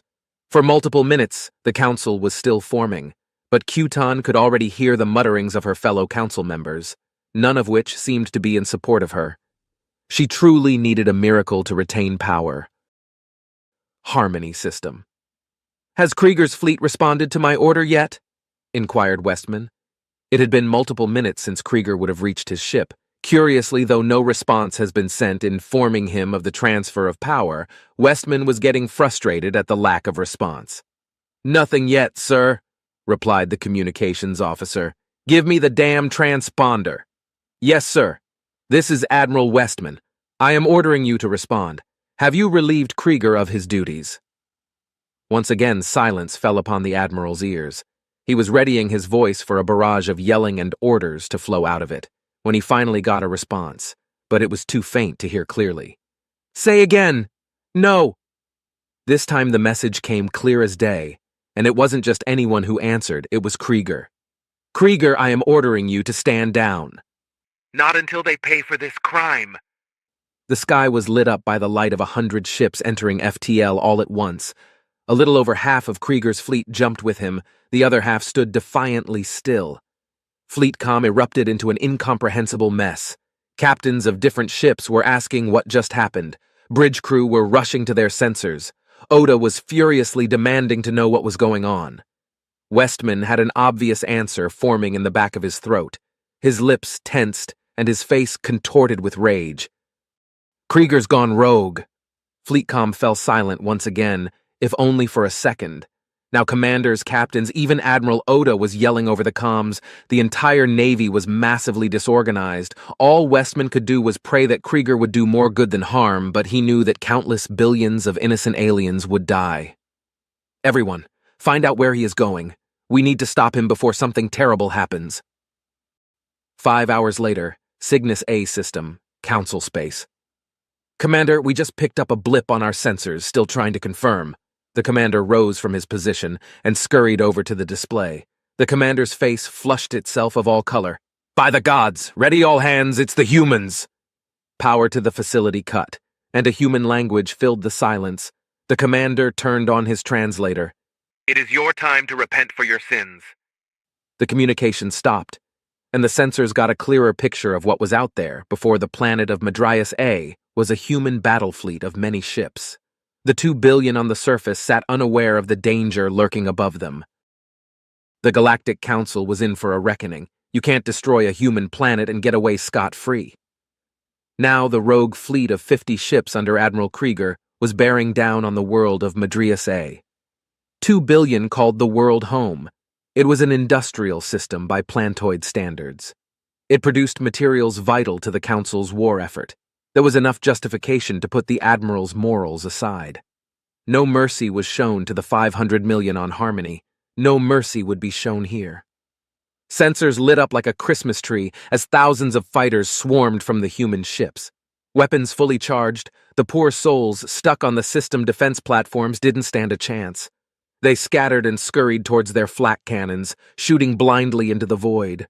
One shot hit its target. The aliens cheered and celebrated their small victory before swiftly being blown away by a coil gun. It was a terrible sight. The planet of Madrias A was a lost cause, but this didn't stop the defense fleet from trying. They rushed into battle positions. 50 ships strong, they formed a defensive line 100,000 miles from the planet. Within minutes, they were being swarmed by the angry hive of fighters and bombers, ripping away at any unshielded components of the bioship defenses. Point defense systems fully charged up. Thousands of rounds per minute of superheated nuclear waste dispersed the angry swarm. The fighters began to turntail and run. Some 10 overzealous commanders pushed their ships forward. The whirring metal and fibers generated enough power to push the hulking living ship forward. Chasing after their enemies intent on thinning the horde, sadly for them, their bravery didn't pay off. Human battleships quickly capitalized on their enemy's mistake. Gargantuan coil guns, railguns, and missile batteries firing in unison, ripping 8 of the 10 rushing ships into heaps of twisted metal and burnt biomass. The surviving 2 ships tried to slow down and return to formation, but the very prey they were chasing once again began to swarm. The 2 ships were ripped apart by the human fighters in mere seconds. Strong and once defiant ships became a dead field of space debris in less than a minute. The defensive line opened up all weapons, trying to keep the horde at bay. Bolts of plasma and nuclear waste streaked through space and split open any fighters who dared get too close to maneuver away. Human ships returned the courtesy, darkening the void with their cold and ruthless kinetic weapons. Traveling at relativistic speeds, the alien ships had no choice other than maintaining massive distance from the weapons. Multiple shots hit their mark. Another 5 ships were crippled or entirely demolished by the impacts. The human fleet split into 3 groups, one attacking the Council fleet head-on, keeping the most powerful frontal armament occupied. The other groups dispersed across all 3 directions, moving above, below, and to the sides of the main formation. The 3 groups coordinated fire, shooting from multiple directions at their helpless enemy. Even more ships were reduced to shriveling plant matter floating in space, as the onboard navigators couldn't avoid all the projectiles swarming their ships. Gunners on board the Council ships shot frantically.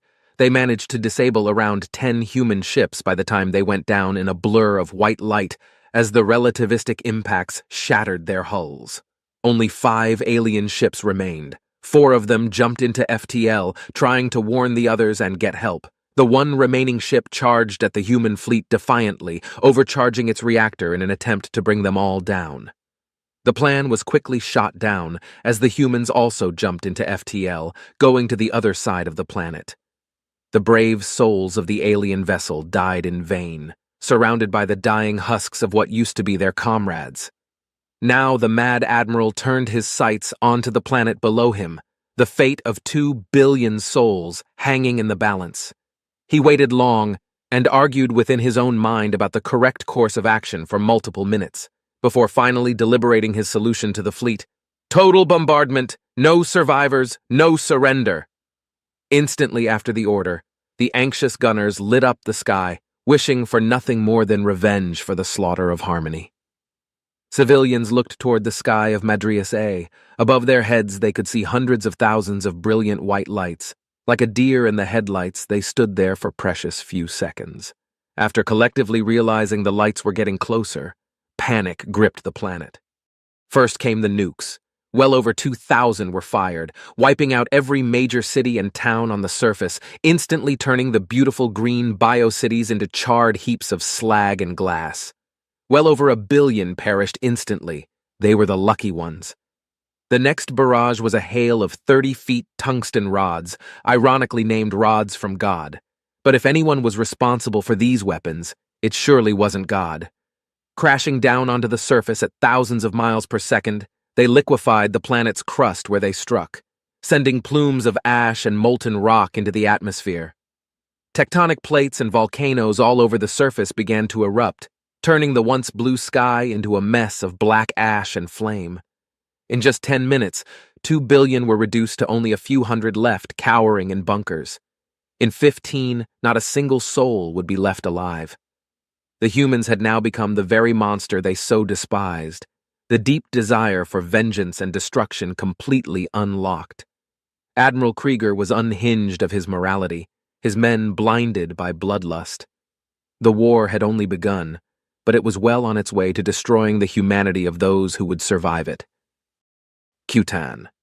High Counselor Cutan scurried about her office nervously. She knew the war with the humans would be a necessary evil, but didn't expect so much evil to come of it. What they needed now was a way to stop the human advance. If it wasn't stopped soon, the fate of the entire galaxy was in question. In front of her were the most intelligent scientists of the entire council. Without them, the war would already be lost, but within their minds was the key to survival and triumph in the stars. Or at least, Cutan hoped. "What do you have for me?" Cutan snapped, her voice shaky and uncertain, her limbs trembling from extreme anxiety. "Your lives are on the line. Everyone's lives are at stake." The scientists looked at each other with pleading eyes, obviously trying to shift the responsibility of talking to someone else. Finally, the scientist in the center stepped forward and composed himself. By far the oldest and most experienced scientist, he blinked once and then began to speak. "We believe there is a way to stop their FTL." He paused and gathered his thoughts. "Their FTL relies on space-time warping to take them to a destination. With enough power, we could warp space to prevent entry into a system." "Elaborate," Cutan demanded. "We will warp space so that it takes the human ships to the outside of the warped area. It will only be crossable by manual and careful navigation. The space would constantly and randomly warp to prevent any wormhole from being stable." "In layman's terms, please. They try to come in, we plug the hole, they can't come into the bubble in FTL. What do you need to do this? Every available resource, ship, lots of energy, and a blank check. Get it done." The scientists hurried out of the room. They knew they couldn't protect every system in the council, but they could protect a ring around important star clusters. It wouldn't hold the humans forever, but maybe it could grant them some time. Long, dormant, decrepit shipyards began to come out of their dormant years, once again growing the vast fleets needed to fight a galactic war. Minds long stagnant in years of peace began to once again light up, thinking of ways to defeat the humans. With the destruction of Madrius came the mobilization of an empire. Humanity was going to get their fight. TRAPPIST-1. The trillions of masses in the system were in an uproar, riots, fights, destruction, all because of one man, Admiral Gustav Krieger. 30% saw him as a monster and traitor. 30% saw him as a hero fighting the fight. Too many were too afraid to fight. 40% couldn't decide. Pockets of space began to enter states of open rebellion, demanding the government forgive Krieger, demanding they join the battle alongside him. Entire city blocks devolved into open warfare as the two sides clashed, police forces picking sides and joining the fray. If Governor Schmidt didn't get things under control fast, there could be a civil war within humanity's second-largest system, something humanity couldn't afford. The viewing screen in front of him flickered red before going blue once more. "We can't just absolve him of all charges. He disobeyed direct orders to stand down," President Jill coughed. She still hadn't recovered from the broken ribs due to first contact. "If you don't absolve him, my citizens will absolve this government of power. That or go on the offensive. We have the Don't start it. Congress has to approve it, not me. Only Admiral Westman can pardon him of his disobedience." "Then what would you have me tell the people? We'll counterattack in 50 years. Good luck until then. They'd have my head within the hour." "Congress will have your head sooner if we go against them. Once they approve WMDs, we will end it. Until then, maintain order to the best of your ability." "This is outrageous. How could you—" The screen flickered off. "Damn it!" Schmidt looked out the vast glass panes, gazing at the TRAPPIST-4 skyline. Lights zipped up and down the great space elevators of the Ecumenopolis. Cars dotted the streets, drones dotted the sky. Spires scraped the uppermost regions of the troposphere, the highest spires requiring constant supplies of oxygen to keep inhabitants alive. All this beauty was marred by the occasional explosion that brightened street corners. Sounds of gunfire pierced the night. Fires marked where riots raged on. Dust choked the air where buildings used to be. If the aliens ever got to TRAPPIST, it would be rubble before they ever fired a shot. Schmidt needed a miracle to hold it all together. TRAPPIST-4 is a hellhole. 50 billion humans are dead, yet people keep going about their daily lives as if nothing is wrong. Ever since the 1st Florian Infantry Corps has been deployed about 2 weeks now, every day I've seen another friend die. I thought it'd be easy. We are the mighty Galactic Council, hundreds of thousands of planets, quadrillions of beings. We had the clear, technologically superior force, each weapon being capable of laying ruin to the stars. Or so we thought. When we first arrived in the system, we immediately glassed and cracked every unshielded habitat in the outer regions, well over 15 billion humans dead instantly. The 1,774 ships in our fleet destroyed every human ship in the system. After all, this system's main military force was busy rampaging through our space. We thought it would be some easy revenge. Our ships charged weapons and fired at the main terrestrial bodies. Over 2 trillion humans live on the 3 different planets, over half of which lived on the 4th planet from the star. Our mighty cannons belched apocalypse into the void. Energy hurtled towards the planet. Certain death awaited them. And nothing. The shots dissipated harmlessly across a vast planetary shield that we thought impossible. For months, we sat in orbit, prodding the shield and researching it, trying to get through. Eventually, we found a way to get slow-moving transport ships through, and a ground invasion was planned. Over 5 billion of us suited up in our exosuits and loaded into the transporters. 5 billion packed into 2,500,000 ships. Our descent was beautiful, the clouds and skies turning a dim purple in the sunset, only for thunderous flak to shred apart our ships and ignite the very sky. Of the 5 billion who ventured through the shield, only 2 billion made it to the ground, deep in hostile territory. I am one of the unlucky ones who wasn't killed by a flak shell.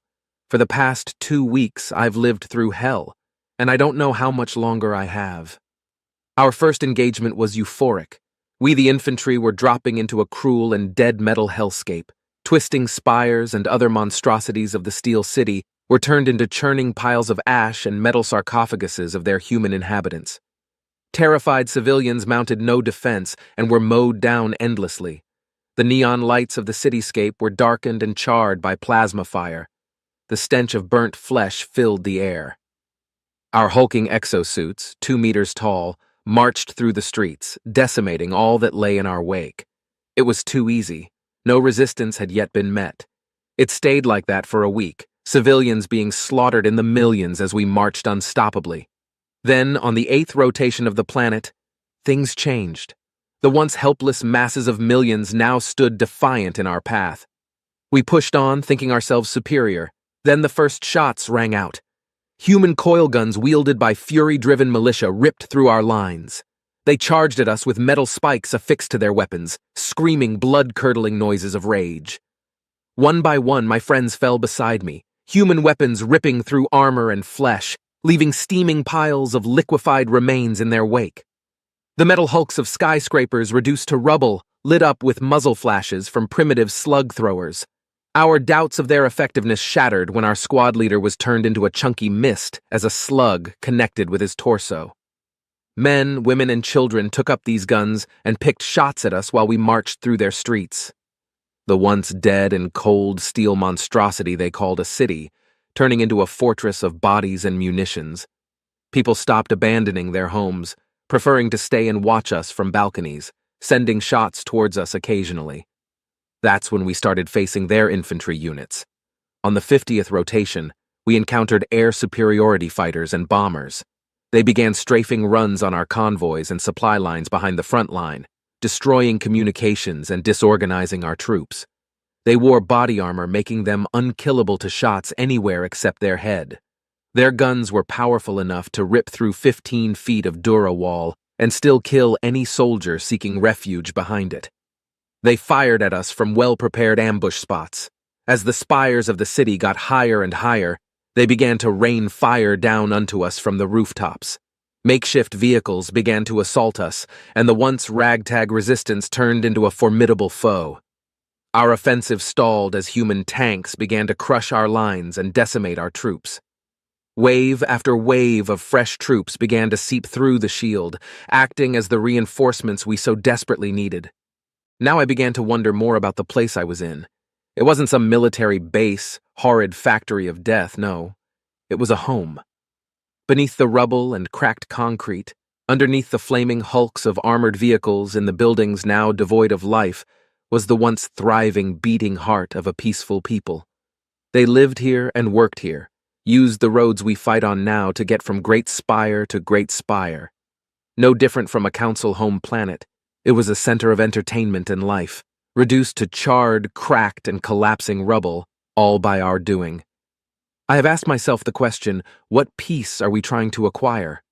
When confronted with this question, I told myself that it would all be worth it when peace came, yet I couldn't answer. I began to see the faces of the people I slaughtered, be it filled with fear, rage, confusion, or some combination. I began to see myself, a living being capable of thought. How were they that different from us? Sure, they were animals, not made of plant fibers or strands of photosynthesizing material. Yet they were alive, living in cities that they created for the sole purpose of life thriving and surviving here. Now, on the final push towards the shield generator, I gaze upon the scarlet sky. Lit by the fires of human civilization, the desolate wastelands we leave behind. I can see the lights in the distance of families going about their lives, people walking the streets. Here near the core, even while fighting raged in the streets below them, humans continue going to restaurants, theaters, homes. Uncaring of the horrors beneath them, occasionally they glance down, see the battles, and admire the view. We have reached a point of such extreme population density that we do not have enough ammo to cut down the masses of humans. I can see people driving past us, above us, the bustle of uninterrupted city life simply flowing around us. The lights of the city and the sounds of conversations screaming louder than any gunshot ever could. I have decided now that this means one thing and one thing only. We are invaders in a foreign land, on a planet of people who wish for peace and prosperity over war, and we are the ones bringing true evil to this galaxy. We are the ones filled with bloodlust and hatred, not the humans. It was lies, all of it, and now I can't kill another innocent soul. I can't go any further than this point. It is pointless to fight them. Note found next to the body of Captain Krell Onabura, who died from a single gunshot wound to the side of the head. His suicide was not the first, nor the last self-inflicted casualty among the infantry. "Jenkins, I need some cover fire!" "Covering!" Jenkins began to fire his coil gun into empty space, his dislocated shoulder blaring with pain as each shot recoiled into it. He saw an alien round a street corner before being decimated by one of his Mach 3 tungsten slugs as it shredded through its chest. His battle buddy, Johnny Ramirez, ran with his head tucked low, running to the safety of a Duracrete pillar 5 feet to the right of Jenkins. Only 20 yards behind him, a mass of people and traffic went about their daily lives in the deep core of the city. "Grenade out!" 2 more aliens rounded the corner, only to be blown apart by the searing hot shrapnel that turned their fibrous bodies into a burnt paste of biomatter. They could hear gunfire above them, on a catwalk over 500 stories above their current position. A businessman was raining lead onto some faraway invaders before heading back inside his home to eat a sandwich. In a space elevator waiting pad, a mob of humans was using their fists to beat to death a squad of aliens who were trying to infiltrate the area and destroy the tethering cables. Once in space, the people boarded a craft and sailed right past the blockade. There were simply too many ships to shoot down. In other sectors of the planet, situations were much the same. Nightclubs remained open, and the people remained dancing even as the building they were in was collapsing. War and death had become an average part of life on TRAPPIST-4, and people stopped caring. Loudspeakers across the city blared music and inspirational speeches, leading billions to take up arms and slaughter the alien invaders before losing interest and heading back home. With every passing minute, the alien advance slowed. Now it was expected that 1 single inch of land could be taken for 1 million alien infantry. Yet the shield generator still lay hundreds of miles away. It would cost the aliens billions upon billions of troops to take just a small portion of this planet, yet the population was mostly unscathed. Every once in a while, the aliens would come across humans fighting each other. Gunfire was being slung from faction to faction, and rubble already clogged the streets and choked the air. Once the aliens arrived in such a place, the humans stopped fighting and immediately neutralized the alien threat, then swiftly began fighting again. TRAPPIST was the rock that the Council was beating itself upon, and yet this rock had barely even been scratched. The worst was yet to come. Once the Florian Guard pushed through this small band of the residential ecumene, they would meet a great industrial ring, a wall of factories churning out war materials at maximum efficiency. Tanks, drones, planes, guns, bombs, and worst of all, flamethrowers. Week 3 came, and all hell that was once contained broke free. Human soldiers filled streets wielding flamethrowers. Entire legions of the Florian Guard were burnt alive, the smell of burning wood and cut grass filling the air. Burnt biomass littered the streets, only to soon be trampled by humans rushing to and fro their work. Tanks rolled through the streets, crushing hundreds under their treads, churning their bodies into fine green sludge. Their guns thundered throughout the night, and more ground was retaken. Once the human forces had pushed elements of the Guard to breaking point, they sent planes to bomb the already abandoned parts of the planet, turning this invasion into a mass grave for all things that photosynthesize. A chemical called Agent Orange was sprayed indiscriminately across the charred remains of a bustling city. Lifeless husks of the alien invaders lay strewn throughout the rubble, only to be ground down to dust by thundering human boots. The remaining 50 billion of the Florian Guard race back to the extraction zones, but human air power is absolute. The ground forces of humanity march onwards, overrunning the Florian Guard with every step. Of the 5 billion initial troops, none survived. Of the 145 billion reinforcement troops, only 3 survived. Those 3 were able to survive because they stole a human fighter, flew it to the edge of space, and hailed their fleet. They were rescued by one troop transport that flew through the shield and swallowed up their fighter into its massive loading bay. All 3 soon after died from exposure to Agent Orange, their survival being covered up. The invasion was over, and TRAPPIST-4 kept living. Qton needed a miracle to stay in power. Outside the great dome of the galactic chambers, billions protested the government she was so desperately trying to prop up. Fiery speeches and clever human subterfuge were wreaking havoc on the entire galaxy's ability to wage war. She had hoped the destruction of Madrius would galvanize support within the galaxy, giving them one final resolve to destroy the humans. For a time, it was like this, and she used emergency powers to retain her position as the High Counselor. The assault on the Trappist system was meant to both demoralize the humans and make her populace forget her scheming. Her plans went horribly wrong the second the first glassing bolt was fired. Trappists' planets were protected by planetary shields. No bombardment could get through. Eventually, scientists figured out how to get slow-moving transport craft through the shield. Thus began the most disastrous ground invasion in all of history. Log update, High Counselor Q-Tan, 14th day of impeachment hearings. Over 5 billion troops were sent in the first wave. Only 2 billion reached the surface. We kept pumping more and more resources into the planetary invasion, but the humans wouldn't give up. For the first few days, we had success after success. We secured a landing zone and gained a foothold. Our troops marched through deserted street after street. The expanse of the Ecumenopolis seemed overwhelmingly abandoned. After one human week, things changed. Our troops, now numbering 50 billion, began encountering stubborn militia.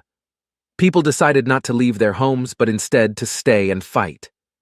Their weapons vastly overpowered ours, destroying warrior and machine alike in single shots. They struck from everywhere: street corners, the tops of high-rises, in crudely armored vehicles, in the sewers from stores, and even inside the desecrated hulks of abandoned cars. Casualties were enormous.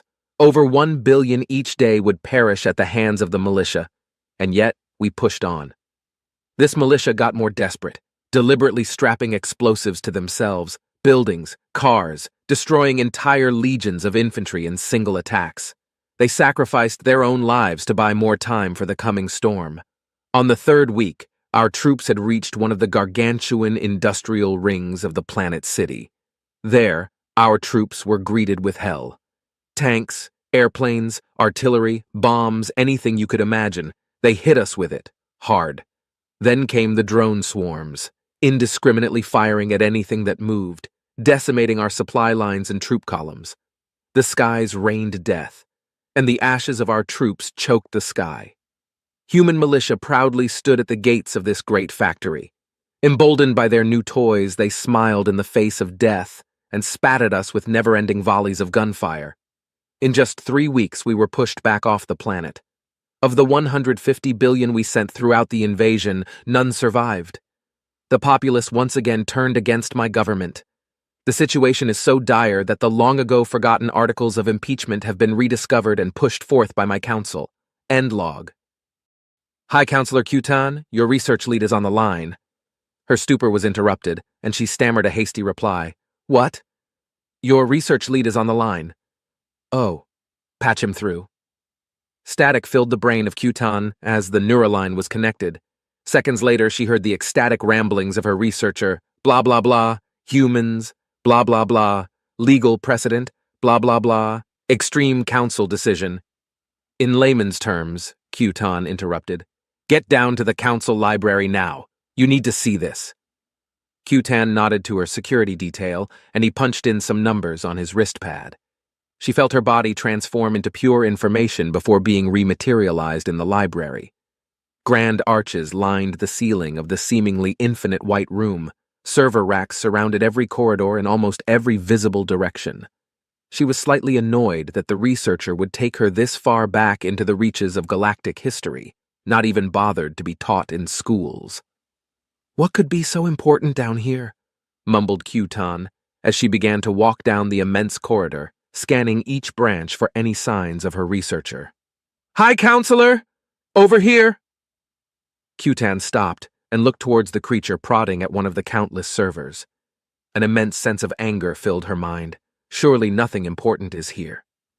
This better be worth my time. It is, I promise you. Q-Tan walked to the data terminal that the young researcher was working on and began to gaze upon its content. She shoved him out of the way and began to read the article he had been deciphering. Discovery of sentient animal life. Galactic Council record approximately 4,000 years ago. Today, we deliberate on the correct path forward from this discovery. The crusade to cleanse habitable worlds of any and all possible predators has been going on for millennia, yet we never thought we would uncover any sentient life. Yet on this fateful day, we have. Galactic law prohibits the genocide of any sentient life. However, it has no definitive answer on the rights of sentient animal life. Clause E279 of the Bill of Rights for Intelligent Species states no plant life that shows the potential of developing intelligence may be interfered with. No extermination of intelligent life may be undertaken without reason or probable cause. Any extermination of a given species must be authorized by both the Galactic Council and Acting High Counselor. The debate regards whether or not a species being an animal is justification enough to eradicate it. It is known that this species possesses intelligence and has not acted aggressively towards our republic in any way. However, the planet is a very desirable one for colonization. It is unlikely that our very different civilizations could peacefully coexist. Until a unanimous vote can be reached, a quarantine zone around the system will be enforced, and no record of its existence will be spread to the public. Extermination protocols enacted. Special measures have been put in place to ensure the delicate ecosystem of Earth will not be destroyed. Regrettably, this means the non-sentient animal life of the planet will be left unchecked. This will be corrected over a prolonged time. The pristine and diverse biosphere of Earth will be left unharmed. The humans will not be so lucky. Ground troops have been mobilized and dispatched to the planet's surface. Many of the largest civilizations on the planet are being destroyed. Stragglers will be picked off at later dates.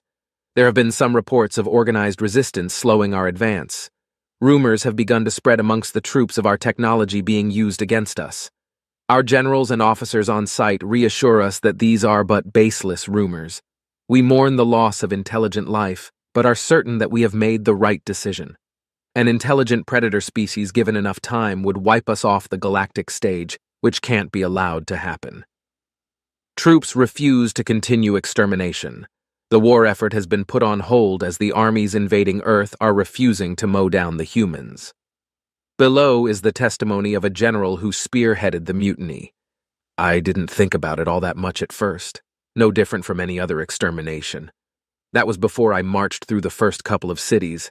It was like looking at some textbook about early civilization, just reversed. I saw things that I never thought were possible for animals.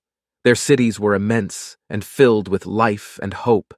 They all worked and toiled away, making progress inch by grueling inch. And we just mowed them down. Have you bureaucratic fucks ever seen the look of fear on someone's face before you obliterate them? The horrifying screams of a mother losing her children? Families running to find shelter that doesn't exist? Because now I have, and so have my troops, I'll send you the videos we have, and then you tell me how this war is justified. This is a mindless slaughter of innocent people. This is genocide, and I won't be a part of it any longer.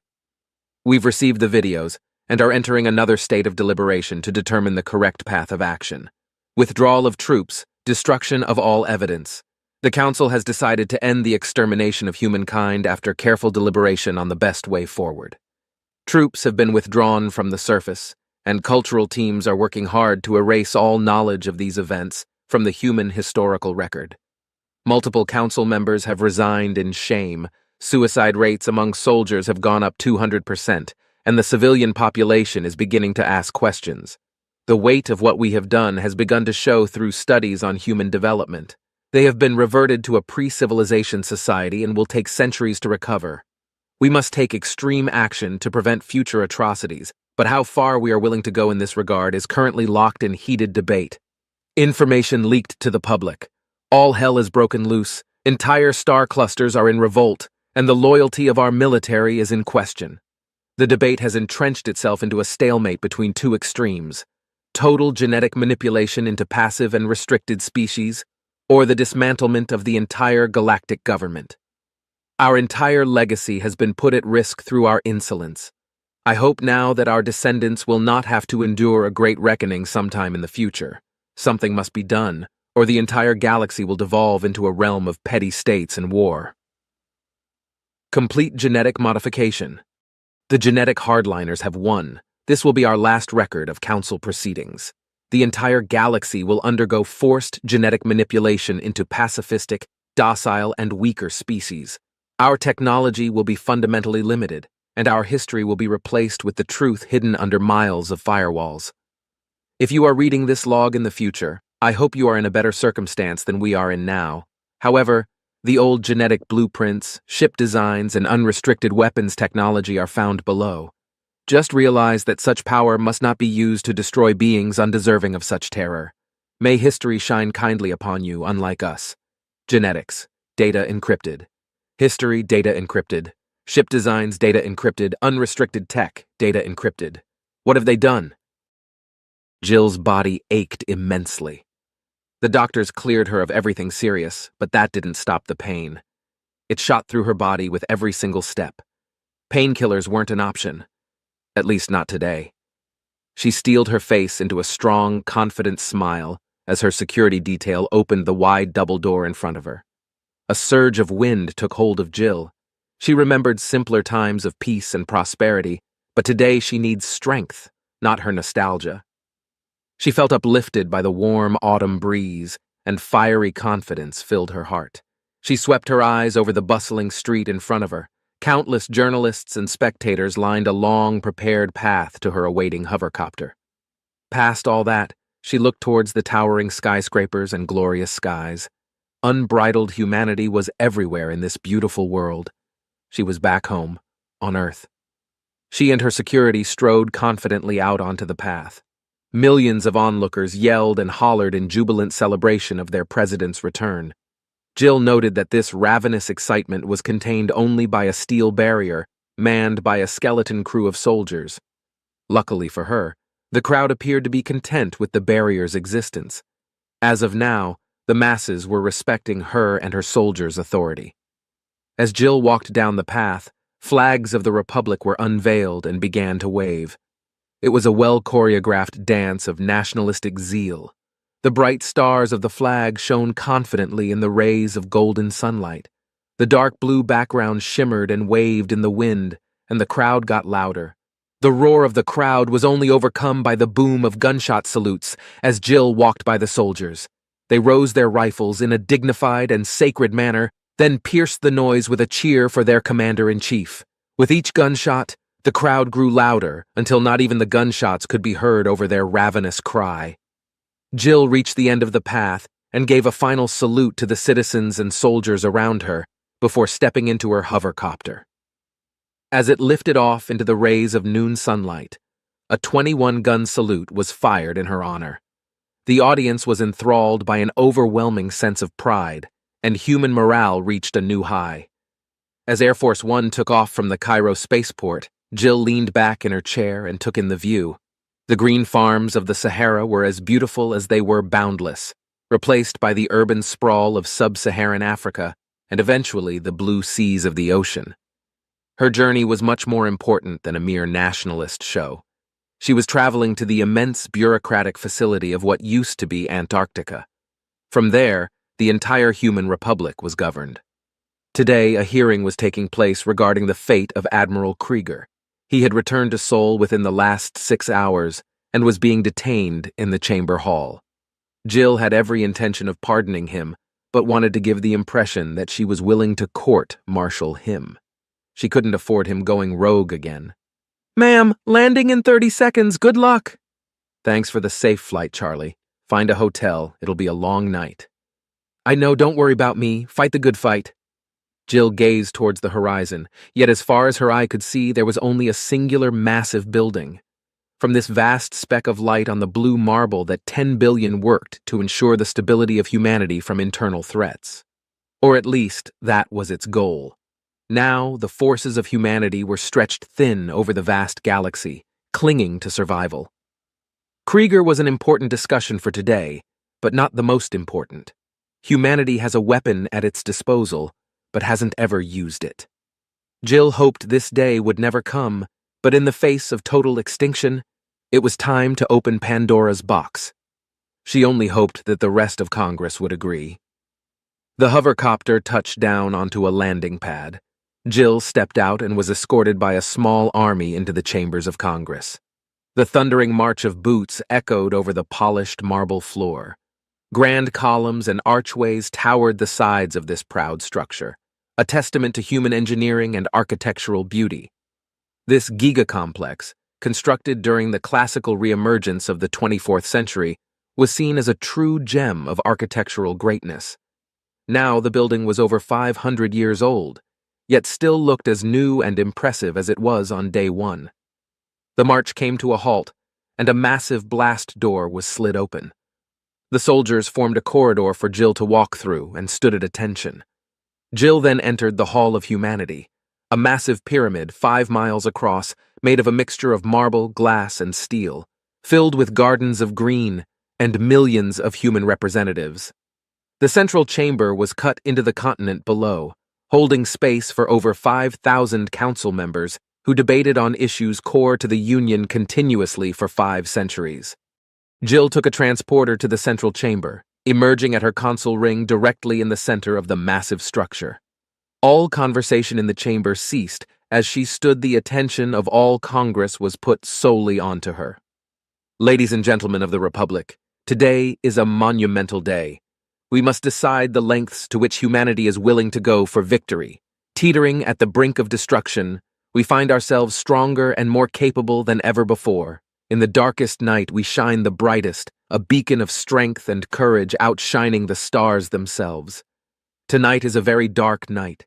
Countless have fallen to the forces of chaos. Too many have died senselessly and horribly. Those who have fallen to the alien menace are not forgotten. Legacies of the heroes gone will live on in our hearts. As such, we must ensure that our hearts remain beating in this hostile galaxy.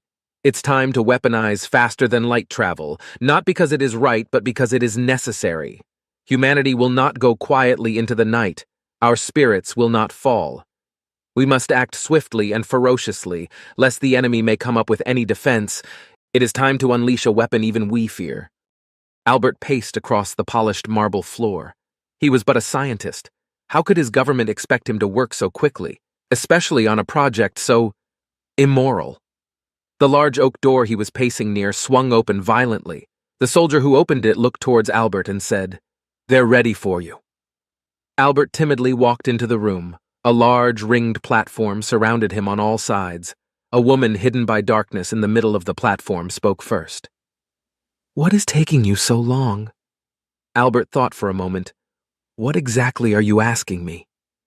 His voice betrayed his mind and broke into a timid and nervous squeak. Albert looked down in embarrassment and fear before the woman gave her reply. "Albert, if you don't want to do it, you need to let us know." "Why?" he snapped. "So you can just get someone else to do it? This technology was never meant to do this.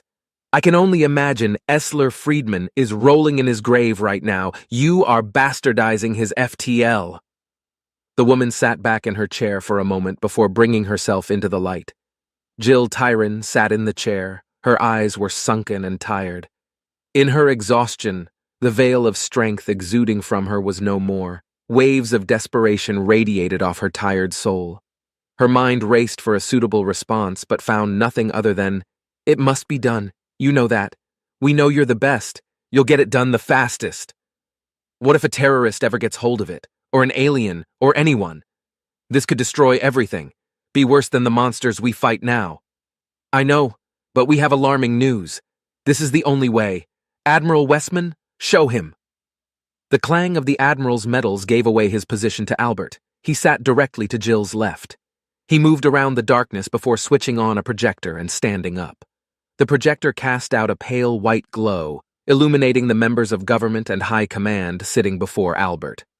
Admiral Oda sat to the left of Admiral Westman, and Admiral Krieger at the left of Oda. At Krieger's left sat General Bob Williams. He and Krieger were deep in some conversation before noticing they could be seen, and then stopped. To the right of Jill sat Vice President Barry. To his right sat some others that Albert didn't know the names of. Albert then turned his attention to the wall next to him that was now projecting the images of a massive alien fleet. "Where is this?" Albert whispered. "How much time do we have?" "It's in the outer colonies. There are 15 fleets of exactly the same composition. They are encircling every single system we have, coming from every angle." "How many systems have they taken?" 200 of our outermost outposts. Well over 1 billion were living there. We can only assume they are dead. Albert's legs gave out from under him, and he collapsed to the ground. Admiral Westman ran over to help him back up. "Albert," Westman said, "there's going to be no one left soon. Our fleets are engaging them, and we get victories, but we can't hold much longer. Every day more fleets come. It could go from 15 fleets to 1,000 within a month.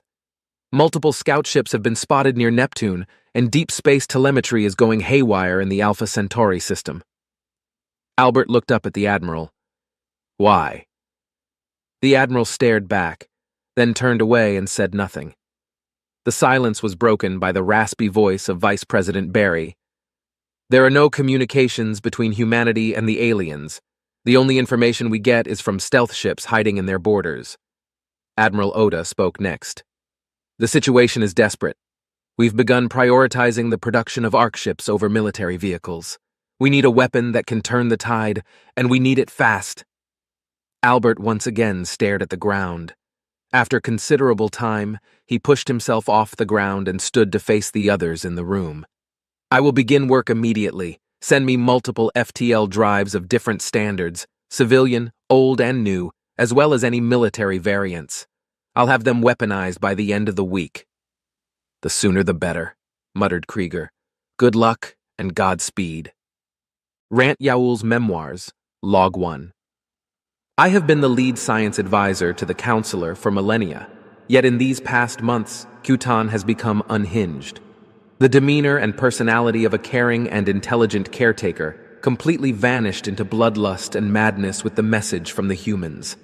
For the past month, I've dared to ask the question of why such a sudden change befell her. Albert. "Begin calibration sequence now!" Albert looked out the gargantuan observation window of the RMS Golden Age, an interstellar cruise liner turned mobile RKM platform.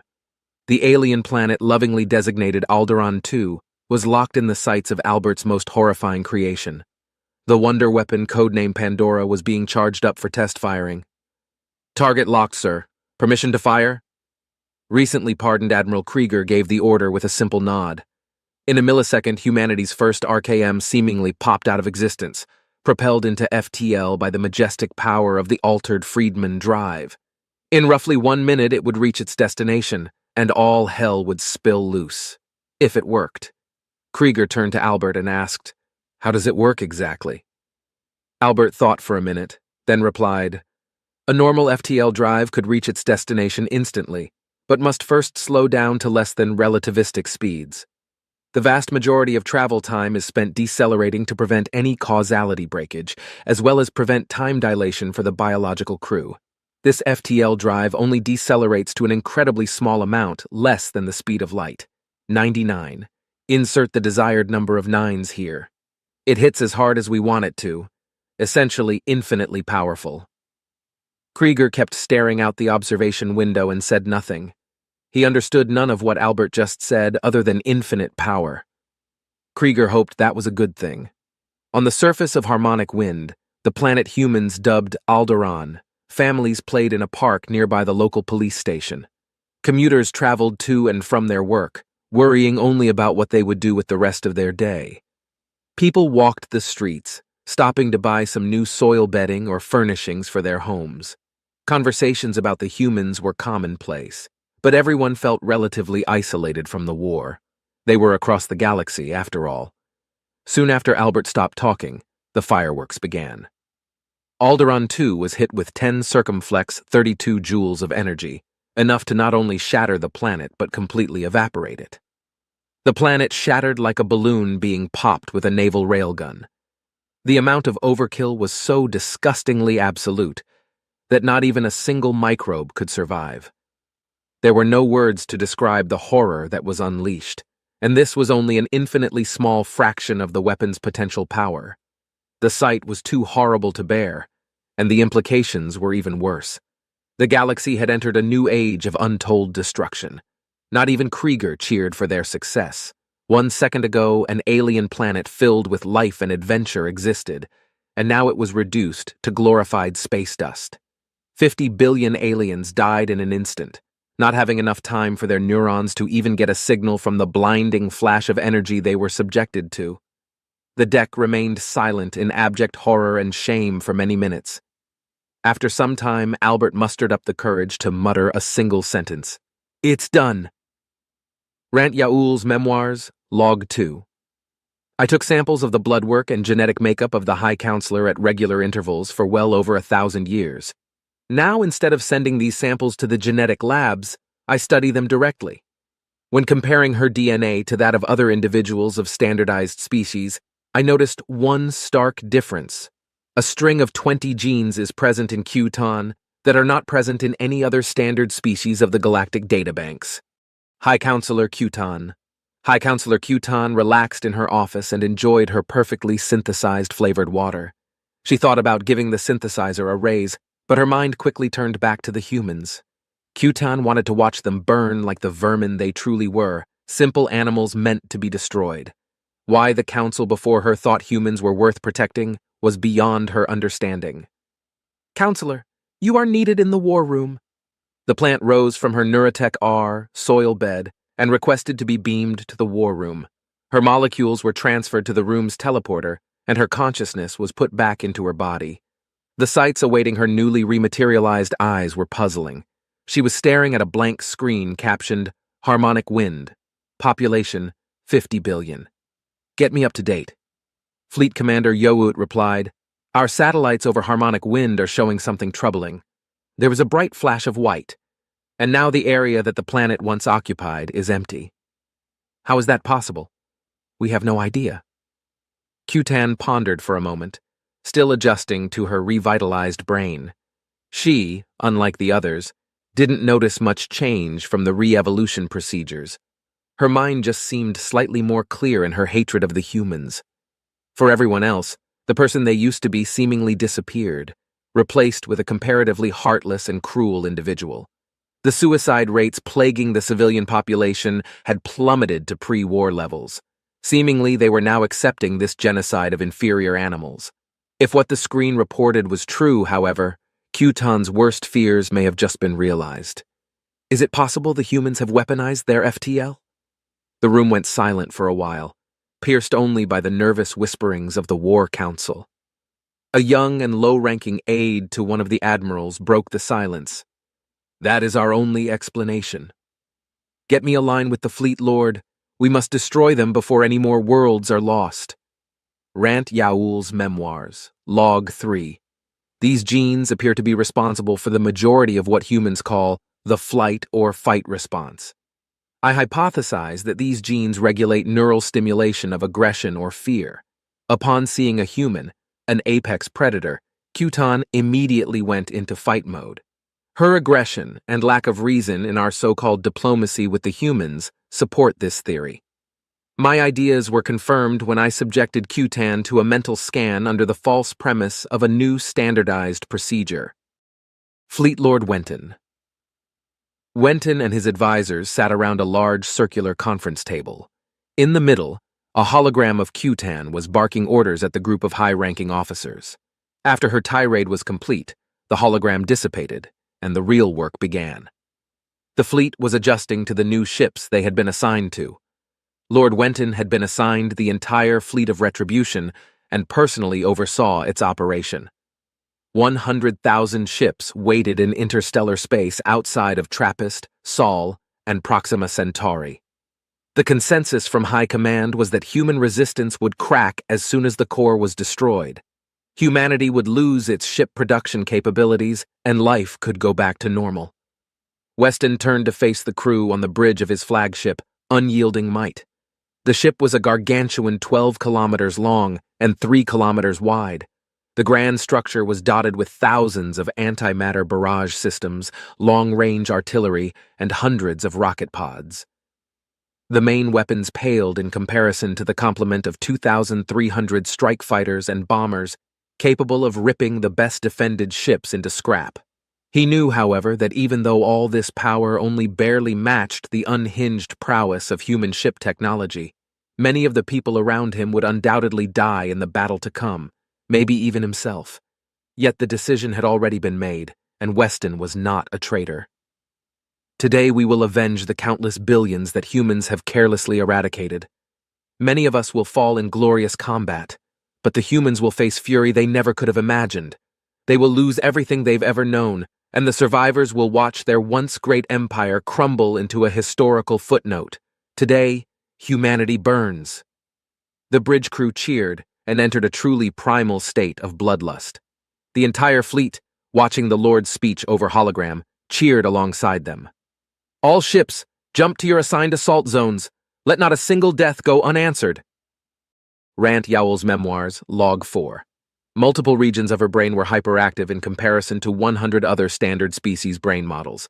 The equivalent region in a human is the frontal lobe, responsible for reason and emotion. Her mind is stuck in some sort of overdrive, causing extreme aggression. It may be the cause of this whole war, but more research is required. Admiral Westman. Sir, telemetry is showing massive disruptions just outside the orbit of Jupiter. Readings are consistent with alien drive signatures. Alpha Centauri and TRAPPIST are reporting the same readings. We're under total attack. Westman walked to the TAC map that was already online. Get me Smith, Oda, and Krieger. Yes, sir. One by one, the three admirals appeared via hologram in front of Westman. Smith appeared calm and collected. Oda looked a little nervous but kept it contained. Krieger looked as if he had a fever, his entire face contorted with rage. The TAC map painted a dire picture. Roughly 33,000 alien vessels of different sizes and power had jumped into the Sol, Centauri, and TRAPPIST systems. The odds were stacked against humanity. Alien ships outnumbered their human counterparts by roughly 132 to 1. The odds balanced out to around 50 to 1 when factoring private weaponized spacecraft, but it was still overwhelming. Admiral Smith spoke first. No aliens have entered the Sirius system. My forces are free to engage any system that needs me. Westman studied the map carefully. Sol had the advantage of countless defensive mines and batteries, as did Centauri. TRAPPIST, however, was still reeling from the recent attack. TRAPPIST needs assistance. Jump there immediately. Yes, sir. Admiral Smith's hologram disconnected. It would be another 6 hours at least before he would enter the fray in TRAPPIST. Until then, Krieger and his 250 military ships, as well as 1,500 civilian vessels, would have to hold the line. In Proxima Centauri, Admiral Oda was left with 250 ships, 3,000 civilian vessels, and over 1,500 hidden defensive batteries. He also had access to 30,000 of humanity's brand new RKMs. Krieger seemed to sense what Oda was thinking. Only use those things as a last resort. I love to see those weeds die, but we are playing God with those things. That's not the way it's gonna be, ordered Westman. Launch 1,500 of your RKMs at crust cracking level. Only target shipbuilding or government systems. Oda went ghostly white. You're asking me to kill trillions of beings in mere seconds? His entire world seemed to shatter around him. How would we be any better than them? Westman went quiet for a moment. His mind cried out the same reasoning as Oda, but self-preservation triumphed over morality. I'm not asking. It's an order. Rant Yowell's Memoirs, Log 5. Other data I've come across is much more secretive and very well hidden. Some whispers of ancient knowledge and a massive cover-up are running rampant across government channels. If this proves true, we as a species are naturally much more aggressive than humans. I fear I am pushing my luck with my research. All across the galaxy, planets began to explode. A planet dedicated to bureaucracy and peace, with over 10 billion officials, each with families and friends, cracked like an eggshell. The crust was completely eviscerated, ejected into the lifeless void of space. Hundreds of other planets just like it were completely destroyed. Other planets, natural sanctuaries, ecumenopolises, industrial, shipbuilding, or any mixture of the bunch were also destroyed. Towering spires of the alien living cities were reduced to charcoal in milliseconds, completely gone in the next. On these worlds, there was no trace of life left because there was no surface left to house it. The sheer scale of the destruction was completely unspeakable. Tens of trillions were gone in an instant. If humanity got even more desperate, there's no telling what could be rationalized as a viable target or a viable weapon. High Counselor Q-Tan. Outside the council chambers, millions were calling for the war to end. They, like everyone else, had just learned of the complete destruction of thousands of worlds. Trillions died instantly, and trillions more would die from the various shortages and chaos this would cause. Bliss was safe. The anti-FTL defenses had worked. In the war room, Q-Tan and her top military experts looked on in horror as the humans launched their volley of superweapons. Military operations inside human borders were going very well, but humanity was going out with a bang. On the war table, 3 fleet lords were bickering over their predicament. Q-Tan overheard their shushed conversation as it got much louder as the argument escalated. "We should shift some forces from TRAPPIST to Sol. The defenses in the inner solar system are ripping our fleets to shreds. Your fleet, my fleet in Centauri is having no such issues. Why should I shift my fleet from TRAPPIST? Do you not remember the last time we struck without a significant number?" All 3 went silent at the mention of the last assaults on human space. Q-Tan was satisfied that the arguing had ended. She marched over to the fleet lords and inspected the various offensives in the different systems. In Sol, the offensive was being repelled slightly. Losses were 25, 1 in military ships but 71 in total. An incredible amount of resistance was being faced in the asteroid belt, as well as the moons of Jupiter. Q-Tan could only watch as hidden artillery unveiled its deadly hand time and time again, ripping the hulls of the newborn ships clean in two. Centauri was going better. Humans had a numerical disadvantage of 56 to 1. Casualties were very high in the central colonies of the system. The outer flanks, however, were crumbling. Total casualties evened out at around 40 to 1. Still very bad, but enough to win slightly. As long as the perimeter defenses of Centauri proper could be overwhelmed, the battle would be won. TRAPPIST couldn't defend itself like the other systems. All defenses were destroyed in the last assault, and new defenses were sidelined in favor of rebuilding planetary infrastructure. The TRAPPIST fleet was unable to defend everything. Instead, it opted to make many tactical jumps behind the fleet, and then jump away once again once they destroyed our propulsion. This method was effective, and began to be copied into the other systems to great effect against our ships. Q-Tan gave the order, "Turn all ships on the rear flanks around. We can't let them harass us with impunity." The fleet lords grumbled and complained, but eventually complied. The new strategy was effective in limiting losses, but ineffective in destroying the rapidly moving human ships. Human ships jumped from place to place, seemingly at random, their fusion beams cutting through the living hulls of alien ships like butter. Swarms of missiles rained down on alien vessels constantly, their hulls completely gutted, their crew flung into space. The plantoid ships got cut down with incredible efficiency. However, the aliens got lucky on too many occasions. For every 50 losses humans inflicted, 1 would be taken by an alien weapon. A stray missile, beam, or bomb claimed the lives of many a human ship, and humans just couldn't afford these losses. Humanity needed to hold the line at all costs, as well as destroy the entire galaxy's shipbuilding capability, or will to fight. The fleets deep in human space must be destroyed, or the slaughter could never end. Rant Yaul's memoirs, Final Log. The rumors are true, we've been devolved. Q-Tan's government is spreading some chemicals in the water supply to right our wrongs. I'm not sure if my conscience will survive. Q-Tan's brain malfunctioned. It wasn't properly devolved. She is technically the most normal of all of us, for better or worse. I must now decide on what is truly right. President Jill. In the many months of war, no aliens of high value had been captured, until today. An alien claiming to be the lead science advisor of High Counselor Q-Tan had defected to the human government on Earth. It claimed to have knowledge that could end the war. His only demand was that humanity stop indiscriminately striking mainly civilian worlds. To Jill and the other members of High Command, this was too good to be true. Considering the circumstances, however, it was worth a shot. The alien was locked in an interrogation chamber. It had been given a bed of soil to rest on, and requested water and fertilizer with high levels of nitrogen. These requests had been granted. The alien seemed unnervingly calm with its predicament. Jill took a deep breath and remembered the simpler days of being a UN negotiator. Sadly, there was no time to reflect on the victories of her past. Jill knew if she couldn't get this alien to cooperate, there might not be any future for humanity to enjoy. Jill entered the room through the automatic glass doors and began the negotiations. The alien's calm demeanor evaporated completely when Jill entered the room.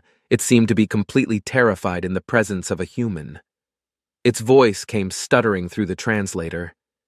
"You must promise me not to destroy any more worlds."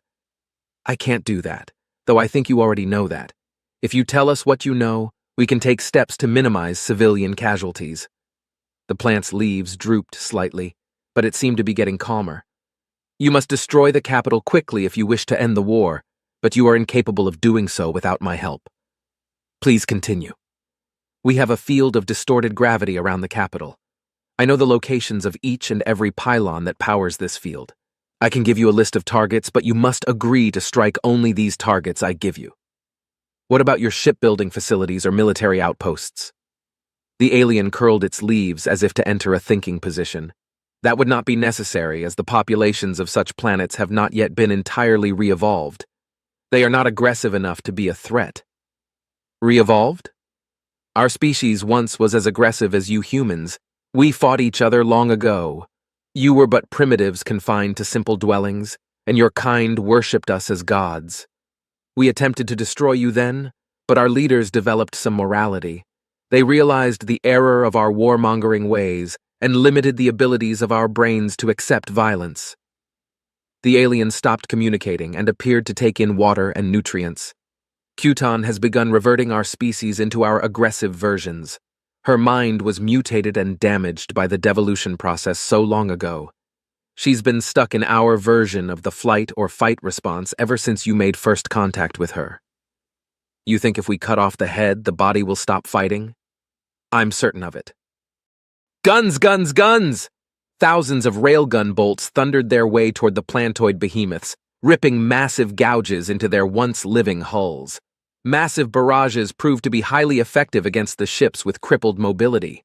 Fox 2! Infrared-guided missiles burst out from hundreds of slots in human ships, racing to destroy any engines on alien ships.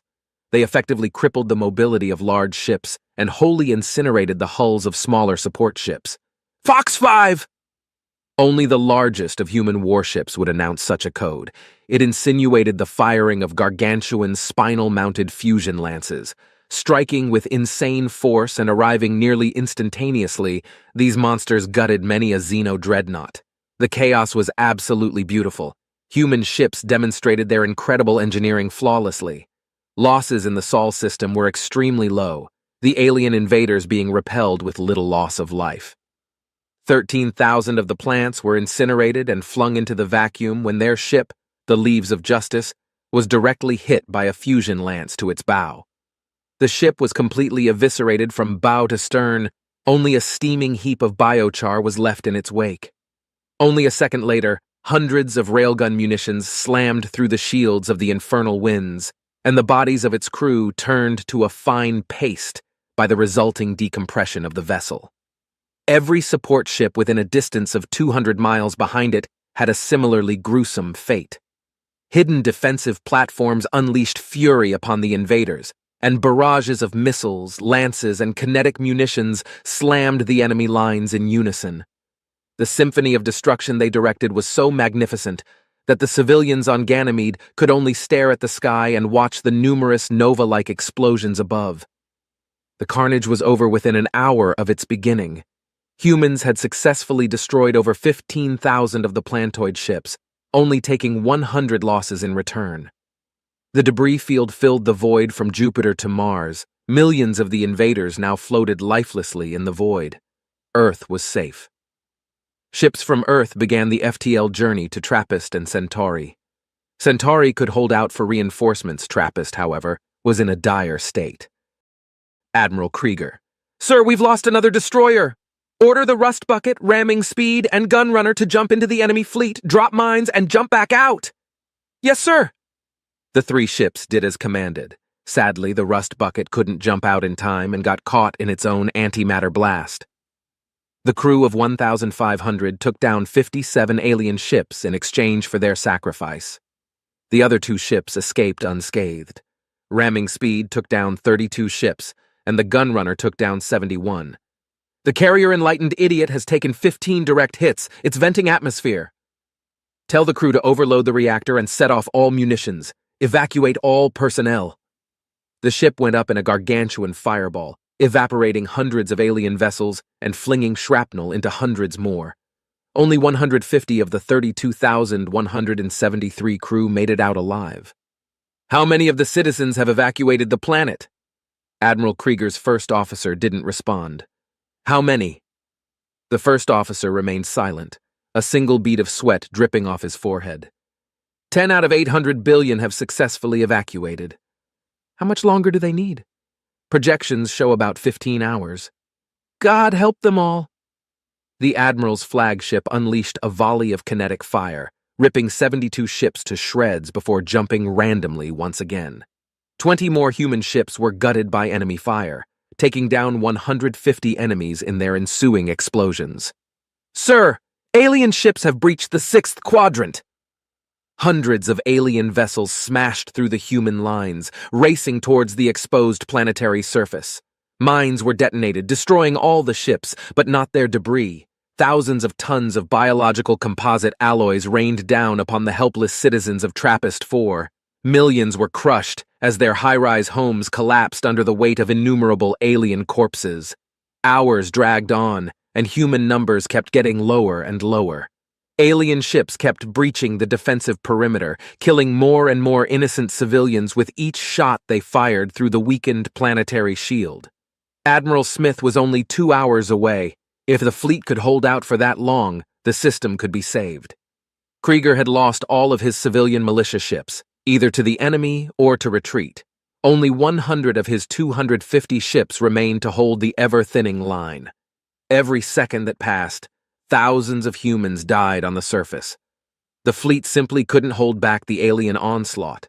Every space elevator on the planet had been destroyed, and over 200 billion humans had been bombarded from orbit. Only 50 billion made it off.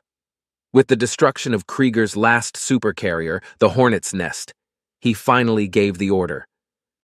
All hands, lay mines, and retreat. His voice wavered as his mind shattered. The world he swore to protect was now just a pointless waste of military life. After double-checking his decision with Westman, the fleet made an emergency jump to the edge of the system. Soon after, a long-range transmission came from Governor Schmidt.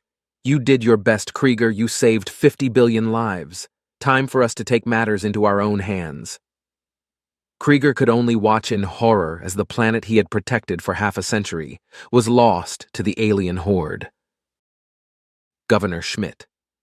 Throughout all the years Schmidt had overseen life on TRAPPIST-4, he never thought he would be forced into activating the dead man's switch. The same Kugelblitz that provided energy, life, and a planetary shield for the planet could be turned into a massive bomb with a little help from its enveloping Penrose sphere. The energy had been built up over the span of multiple months. The decision was his to make. Reinforcements were over 2 hours away. The bombardment was only increasing in intensity. The alien menace had chewed through 10 of the 20 miles of crust required to reach his underground bunker. Billions died every second. Everyone would surely die if he did or didn't act. His only choice was to die or die fighting. To the former heavyweight champion of the Human Boxing League, the choice was obvious. Do it. It started with a rumbling in the core of TRAPPIST-4. Earthquakes rocked the planet as the pressure was allowed to build to critical levels. The mass injectors shut down, plunging the Kugelblitz into evaporation. A multi-megaton explosion ripped the containment field to shreds. All the energy stored by the Penrose sphere was instantaneously and explosively released. The entire planet and everyone on it, as well as the 12,000 remaining enemy vessels in orbit, were completely shattered. Hundreds of billions of humans went out not with a whimper, but with a bang. To the human fleet far away, the sight was the most tremendous thing imaginable. An explosion of unimaginable scale pierced the heavens. A small supernova was what it most closely resembled. If it weren't for the tremendous sacrifice and loss of life, it could be misconstrued as beautiful. The ecumenopolis that had stood as a testament to human ingenuity for hundreds of years was completely and utterly gone in a second. Raw emotion washed over not only the fleet, but all of humanity who witnessed the honorable sacrifice of Trappist-4. Rant Yaul. The mind belonging to a human scientist named Albert was unlike anything Rant had ever come across. His genius was unrivaled by any scientist he'd ever encountered in the galaxy. It was so incredibly sad to see a man of such brilliance brought down to such despicable acts. It was even harder to know he was the man responsible for the human RKMs. The genius of one man had resulted in the deaths of hundreds of trillions, maybe even more in the future. For now, Rant would work with Albert. Both men hoped to put an end to the mindless slaughter. When word reached the pair about the destruction of Trappist-4, it only seemed to strengthen the humans' resolve. The two were working on a way for a volley of RKMs to target and destroy the pylons, generating the anti-FTL field around Bliss. It took the two only 45 minutes to successfully set up all the necessary parameters. "I hope one day you will forgive me." Rant was stunned by the sudden change in topic. "You did what you needed to do to survive. I can't blame you for being desperate." Albert didn't say anything, but knew that the alien next to him was lying. He could and was lying. The blame was squarely placed on him. The two watched on in ashamed silence as the RKMs flawlessly executed their mission. Each and every pylon was annihilated. The road to Bliss lay exposed. A transmission was sent to Bliss: detain Counselor Kutan and surrender unconditionally to the Human Republic, or be destroyed. To Rant Yaul's horror, the message was disregarded. He could only watch as Admiral Westman pushed a single button, launching an RKM and ending the lives of 2 trillion on Bliss. Kutan and everyone else on the surface of Bliss were incinerated instantly. She died alongside the lowest of criminals, the richest of oligarchs, and the poorest of the homeless. Her position as High Counselor secured nothing but her own demise. Her months of mindless bloodlust simply ceased to exist, alongside every other molecule of the planet, reduced to mere atoms. The government of the galaxy was completely decapitated. The once unified and grand republic shattered into hundreds of thousands of independent systems, all scrambling to fill the power vacuum. The remaining 25,000 council ships now drifted aimlessly, still attacking defenseless human colonies and attempting to restore order across the galaxy. Their efforts were meaningless compared to the gargantuan expanse of the Milky Way, but that didn't stop them from trying. Humanity was in shambles, trillions were dead, its fleets were shells of their former selves, and the populace was scarred. Every economy crumbled under its own weight, pushing humanity into another Great Depression. The rest of the century would be defined by countless ethnic conflicts and civil wars. The entire galaxy regressed in both ability and technology. The ashes of planets of yesteryear were completely unsalvageable. Only space dust remained to tell their legacy. However, out of the ashes, humanity still stood. They had not been exterminated, only momentarily dimmed. The following centuries would be remembered as some of humanity's finest. Great expansion and progress flowed throughout the galaxy. The aliens were still scarred by the war, and everyone was rightfully fearful of the humans. Life went on, but the minds of quadrillions were stuck in the past. The galaxy had been forever changed, star systems rearranged, and trillions faded into obscurity. Only one thing was certain: it would be a human future.